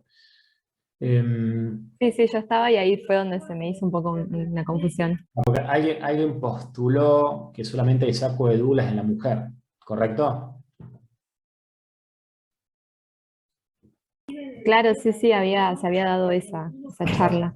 Entonces, pues yo les comentaba que a los fines prácticos, digamos, ustedes recuerden que el fondo de saco de Douglas es siempre posterior, siempre tiene el recto, para no olvidarse de eso, ¿sí? Entonces, no puede haber fondo de saco de Douglas vesicuterino, porque o tiene de adelante hacia atrás, siempre va a estar vejiga o uretra, la parte genital, útero-vagina, y siempre lo posterior es el recto, ¿sí? Entonces, en los fines prácticos, si uno dice voy a drenar una colección purulenta o un absceso a nivel del fondo de saco de Douglas, lo va a decir para el hombre y para la mujer.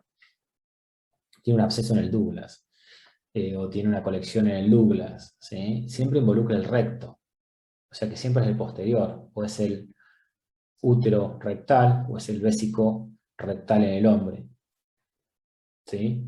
Ahora, si uno lo lee por el libro, lo menciona solamente como útero rectal en la mujer. ¿Sí? Claro, sí, sí.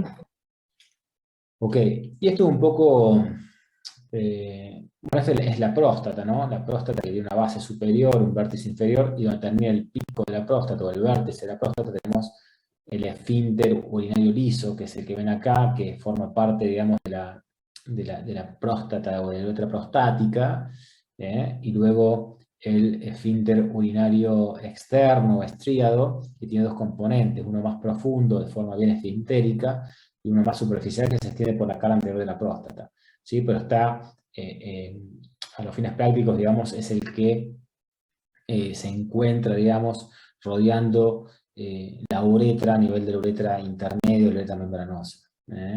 Si uno lo ve, a ver si tengo... Bueno, esto es la uretra femenina, que es cortita, tiene que describir dos porciones, que es la pélvica, que son los 4 quintos superiores, y el quinto inferior es la perineal. Y uno acá, por ejemplo, en el hombre ve lo que es la vejiga. Acá se ve la uretra prostática, que recuerden que tiene una dilatación. Eso es importante para interpretar las imágenes, porque uno puede decir, no, acá hay una estructura a este nivel y para arriba está dilatado. No, no, esto es la uretra prostática, que siempre se ve más dilatada en el hombre porque es así su anatomía. Y acá abajo, recuerden que continúa la uretra intermedia, que es la de 1 centímetro. Esto antes, cuando no se conocía la anatomía, se consideraba como que era una estenosis, o sea, es decir, un defecto de la luz del uretra. Creían que era patológico, pero después se dieron cuenta que era el esfínter externo de la uretra, es decir, la parte muscular estriada, la que uno contrae para no hacerse pis, y luego tenemos otra dilatación acá, que es la uretra vulvar, ¿sí? La uretra vulvar y todo lo que es la uretra peniana, ¿sí? Acá vemos dos dilataciones de las que yo le comentaba, la prostática y la vulvar, que es el comienzo ahí de la curva de 90 grados que hace la curva uretral, que es la segunda dilatación que se ve, la tercera es la del glande, ¿sí? Acá Bueno, acá por ejemplo, sí, esto ya no es una dilatación normal. Esta dilatación en forma de cono, digamos, es una válvula de uretra posterior. Es como que las crestas a nivel inferior de la uretra prostática permanecen en el feto, digamos, y lo que provoca, digamos, es una estenosis y toda una vejiga de lucha y de fuerza. Fíjense, acá por ejemplo, como se ve de frente, la uretra prostática que está así dilatada, pero normalmente, con una vejiga bastante chica y gruesa, porque es una vejiga de lucha que hipertrofia las paredes, y un reflujo masivo. Fíjense todo este uréter, ¿sí? Que es un uréter tortuoso, dilatado, agrandado, con todos los cálices balonados. ¿Recuerdan la primera imagen que le mostré del trauma? Como los cálices se veían bien los cálices, y acá se ven balonados, redondos. Esto es anormal. Eso es importante. Yo creo que esa es la anatomía importante que usted tiene que aprender. No la del librito que el riñón tiene una cara anterior y posterior. Esta es la anatomía importante que usted tiene que aprender. Entonces, y acá también tiene un reflujo, digamos, al lado izquierdo, ¿sí? Esto es patológico, esto es normal. Acá también, otro estudio, digamos, de uretra y vejiga. Y acá tengo un videito para que vean normal. Esta es la uretra peniana, vamos ingresando, llegando, que vamos a buscar la curva que vimos de la uretra vulvar, ¿se recuerdan? Y ahí nomás seguía la uretra intermedia y la uretra prostática. Ahí vemos cómo ingresamos, digamos, por toda la uretra peniana, ya estamos llegando a la curva. Ahí yo freno. Perdón. Entonces vamos por la uretra peniana. Y vamos llegando a la curva, como les decía recién, para ingresar a la uretra intermedia, que casi no se diferencia. Y acá ya es como que subimos por detrás del pubis, si ustedes se recuerdan la imagen del dibujito, y empezamos a ver lo que es el colículo seminal, ¿sí? Este es una citoscopía en un varón, colículo seminal, ¿sí? O verum montanum, donde desemboca el utrículo prostático, que es y acá vemos el cuello, ¿sí? Esto es el cuello. Esperen, está llorando el perro.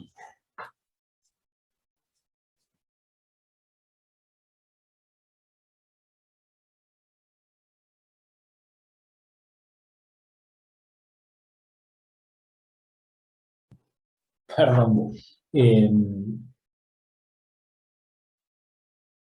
Y eso es la vejiga, mucosa normal de la vejiga.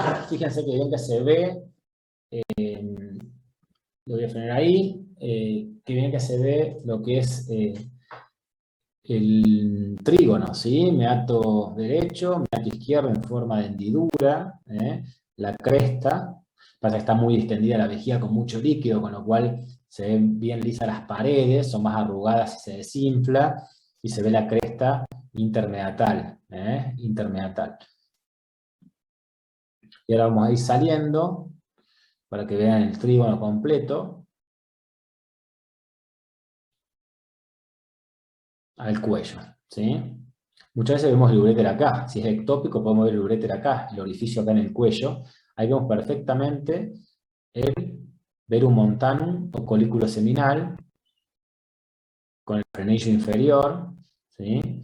Acá al costadito estarían los conductos eyaculadores, no siempre se ven, y el orificio, digamos, donde desemboca el utrículo prostático o vagina masculina. Otra vez se me fue. Ahí vamos saliendo. Ya dejo que vean por última vez esto. Todo lo que describimos en la uretra prostática recién. Esto es uretra intermedia, ¿sí? Supuestamente. No podemos diferenciarla con respecto, digamos, a las características anatómicas. Son cosas que no se ven, pero interpretamos que es ahí abajito, de 1 centímetro. Y luego toda la curva que recibe la uretra vulvar. Y vamos saliendo por la uretra peniana.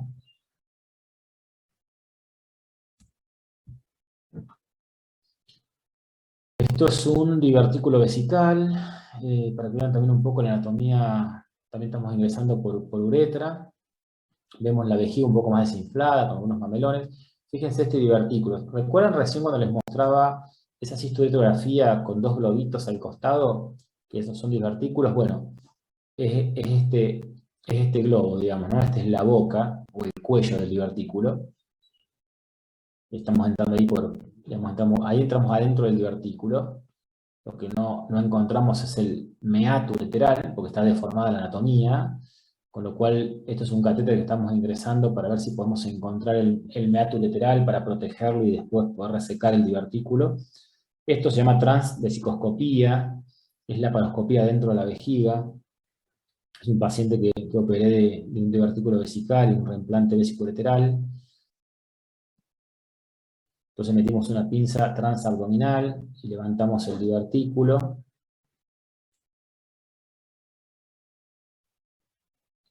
Y apareció el meato que estaba dentro del divertículo. Acá está, ¿lo ven? Meato ureteral izquierdo.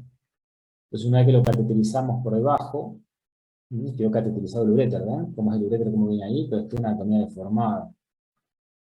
Entonces ahora vemos desde arriba por la paroscopía, a través del abdomen, se meten como tubos, se llaman trócares, que son estos tubitos, ¿sí? Recién operamos por acá, ahora vamos a operar por acá. Estamos viendo de arriba hacia abajo, el cuello vesical, donde vemos el catéter ingresando recién, y el catéter como quedó ubicado. No es tan fácil entenderlo, pero bueno, es como para que vean, ahí vamos, voy a progresar un poco la disección de todo el divertículo, que no lo van a entender muy bien, no es tan simple, y luego se hace con puntos del reimplante del uréter, para que quede. Y sacamos el divertículo, y queda reimplantado el uréter por dentro. Sacamos el catéter, y queda el meato fuera.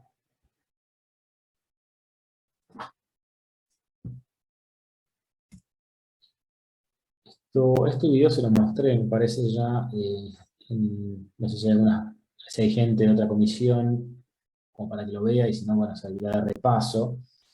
Esta es la vejiga desinflada, con el pliegue peritoneal que también lo describe el libro, ¿sí? Vejiga peritoneal, o sea, acá estamos desde el ombligo a la pelvis, otra vez, para que entiendan, ¿sí? De ombligo a pelvis. Entonces, lo que estamos viendo en el fondo, en el medio, es la cúpula vesical, que es la cara posterior superior, la que estaba en relación con el peritoneo, ¿sí? El pliegue vesical, que está descrito tal cual en el libro, y el fondo de saco vésico uterino, útero infantil, ¿sí? Y hacia más posterior está cubierto todo el intestino del recto con todo lo que es el aumento mayor, ¿sí? Acá no vemos el recto, pero este sería el fondo de saco, útero, rectal, o fondo de saco de Douglas en la mujer. Recuerdan que le había comentado que una de las relaciones de la cara lateral de la vejiga eran los ligamentos umbilicales. Acá tenemos las venas hipogástricas, los vasos hipogástricos, los vasos ilíacos internos, de donde se originan las arterias umbilicales, que luego son los ligamentos umbilicales que están en relación con la cara lateral de la vejiga. ¿Sí? Esta es la cara lateral de la vejiga, cara lateral de la vejiga con los ligamentos umbilicales que van a ir al ombligo, a la parte más lateral e inferior del ombligo. Y en la parte media va esto que es el uraco, que no está bien definido acá, pero bueno, es un resto del alantoides, ¿no? Donde se origina la vejiga. Entonces es la parte media, uraco y ligamentos umbilicales en los laterales. Vejiga, cara posterior superior, útero, acá vemos las trompas, y lo que está por de acá abajo serían los ligamentos anchos. Lo que vemos que va hacia los costados, que se origina de la parte anterior del útero, por delante de la trompa, son los ligamentos redondos, que son medio de sostén del útero, que es lo que ven acá, que les sigo acá con el dedito, ligamento redondo, y se va al orificio inguinal profundo. Está cerrado ahí, ¿sí? Orificio inguinal profundo, el refuerzo de la parte interna del orificio inguinal profundo son las venas epigástricas, los vasos epigástricos inferiores, y acá vemos cómo el ligamento redondo, digamos, egresa de la cavidad abdominal, se va por el trayecto inguinal y va a terminar, digamos, en los tejidos más superficiales del monte de Venus.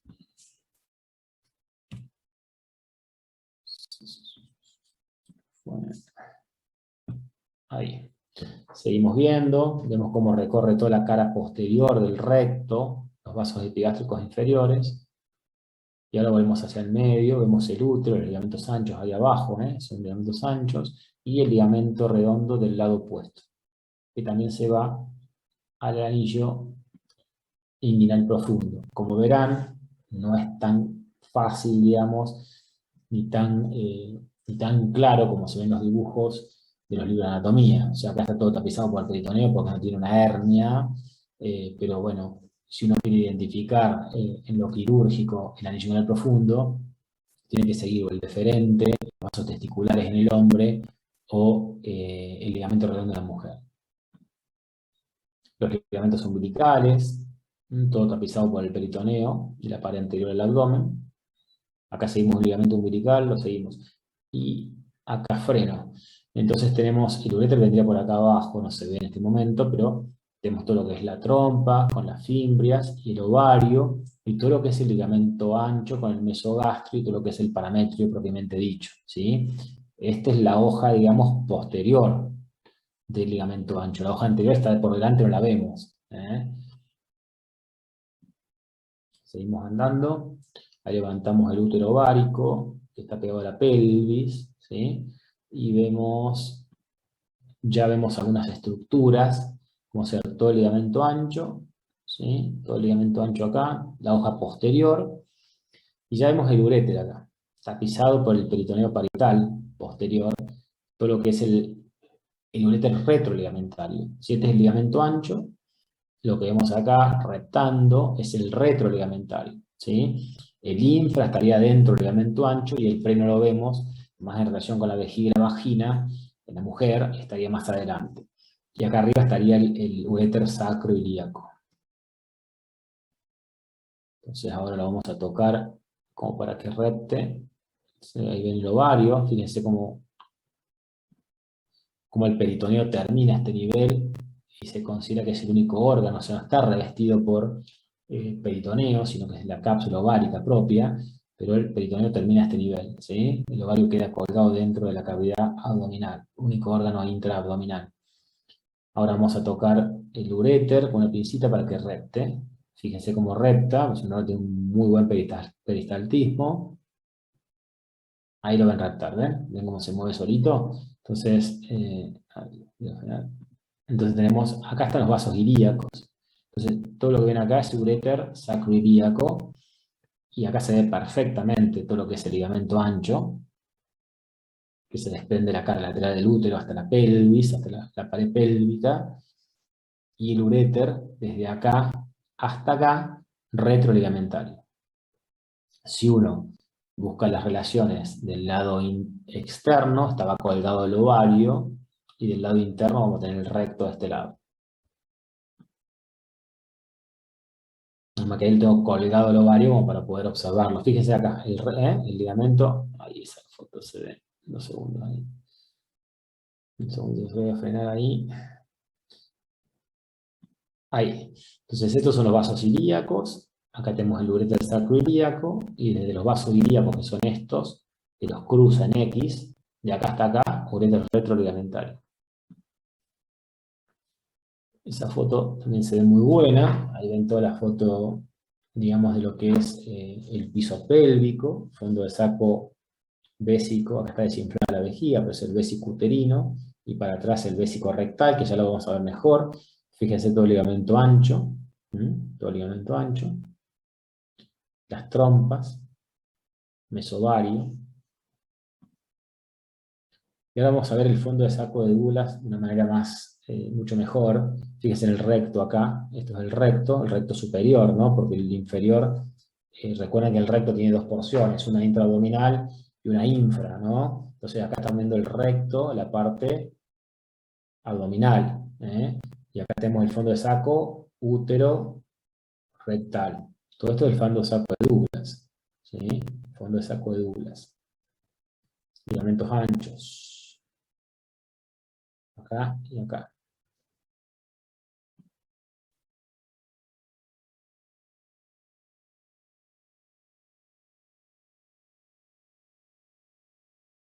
Uréter del lado izquierdo. Porción sacroilíaca y más hacia abajo la retroligamental. Miren que bien se ve el fondo de saco de Douglas acá. Lugar de asiento de abscesos, de colecciones. Se ve perfecto. Esto es el ilion. Fíjense qué clarito que está. Yo le preguntaba siempre en mi comisión qué diferencia entre el yeyuno y el lignio con respecto a la macroscopía, ¿no? El lignio siempre está lleno, es mucho más clarito que el yeyuno, ¿sí? Y tiene otra disposición en lo que es la disposición de áreas anatómicas. Lo que vemos acá, si uno ve las tenias o bandeletas, esto es el ciego, ¿sí? Uno lo identifica por las tenias que tiene, y todo esto es el parieto cólico, ¿sí? Derecho, colon ascendente. Delantal o mental. Así aprovechamos este espacio muerto. No, profe, había quedado por ahí pendiente lo del conducto inguinal que habían preguntado y yo también tengo un poco de dudas. ¿Cómo cuáles? Como los límites.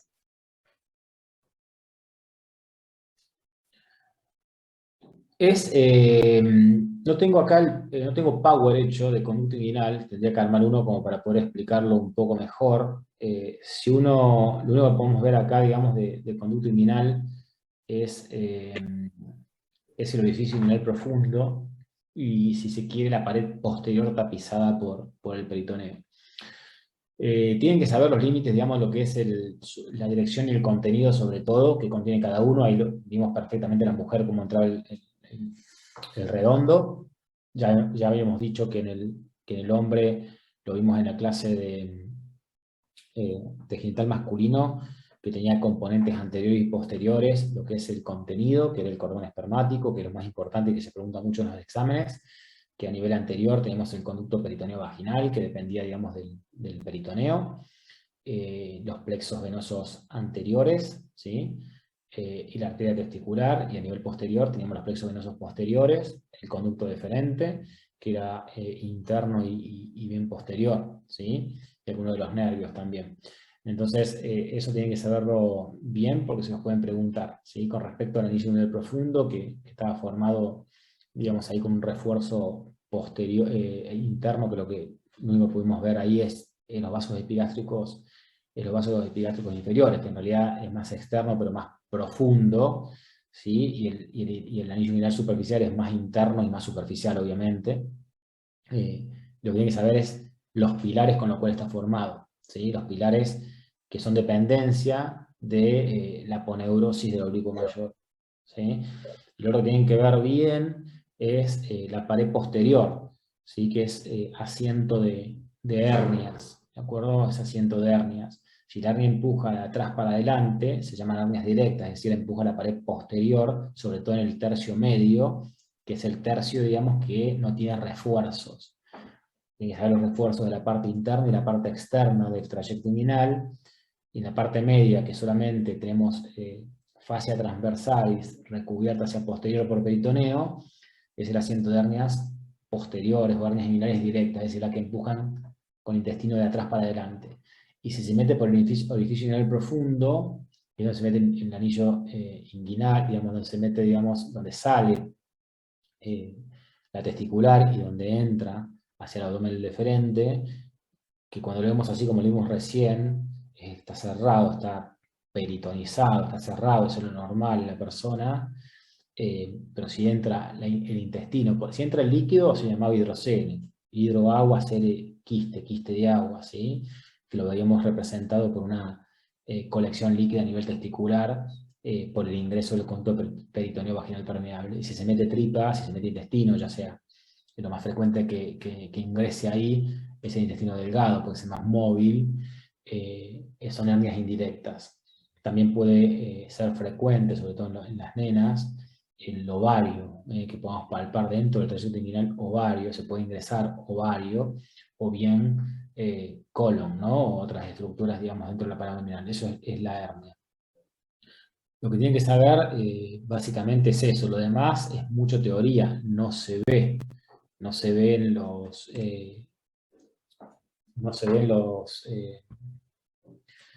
en los videos, ¿no? O sea, un poco más de teoría. Puedo ver si les puedo armar un power chiquito. Igual, si ustedes entran, digamos, ¿qué es lo que más no entienden? Porque si entran a internet van a tener un millón la verdad no tengo disecciones anatómicas del anillo inguinal, pero van a ver un millón de powers explicando el trayecto. ¿Qué es lo que no entendían? Profe, disculpe que lo moleste, pero nosotras cuando tuvimos una clase con Aldi hicimos un power de trayecto inguinal. Si quieres se bueno. lo puedo compartir. No, está bien, a ver, no, yo digo porque si ya tuvieron con ella, ¿qué es lo que no entendieron, digamos, o lo que no le quedó claro, qué es lo que más le cuesta entender?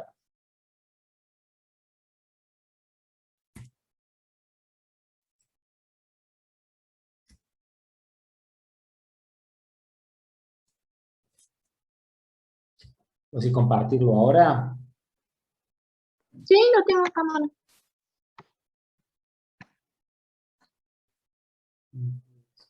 Lo que podemos hacer, si quieren, es descansar un poco, porque yo ahora tengo unas cuestiones, y si quieren, me comparten el Power después, o ahora como quieren, y lo vemos más a la tardecita. ¿Les parece? Sí, Porque profe. ya llevamos Sí, 2 mejor, horas y profe. media casi. Sí, profe, Bueno. es verdad, mejor. Sí. Si no nos vamos a volver locos con... si querés, pásenmelo por email. O Está en como... el grupo que tenemos en Drive.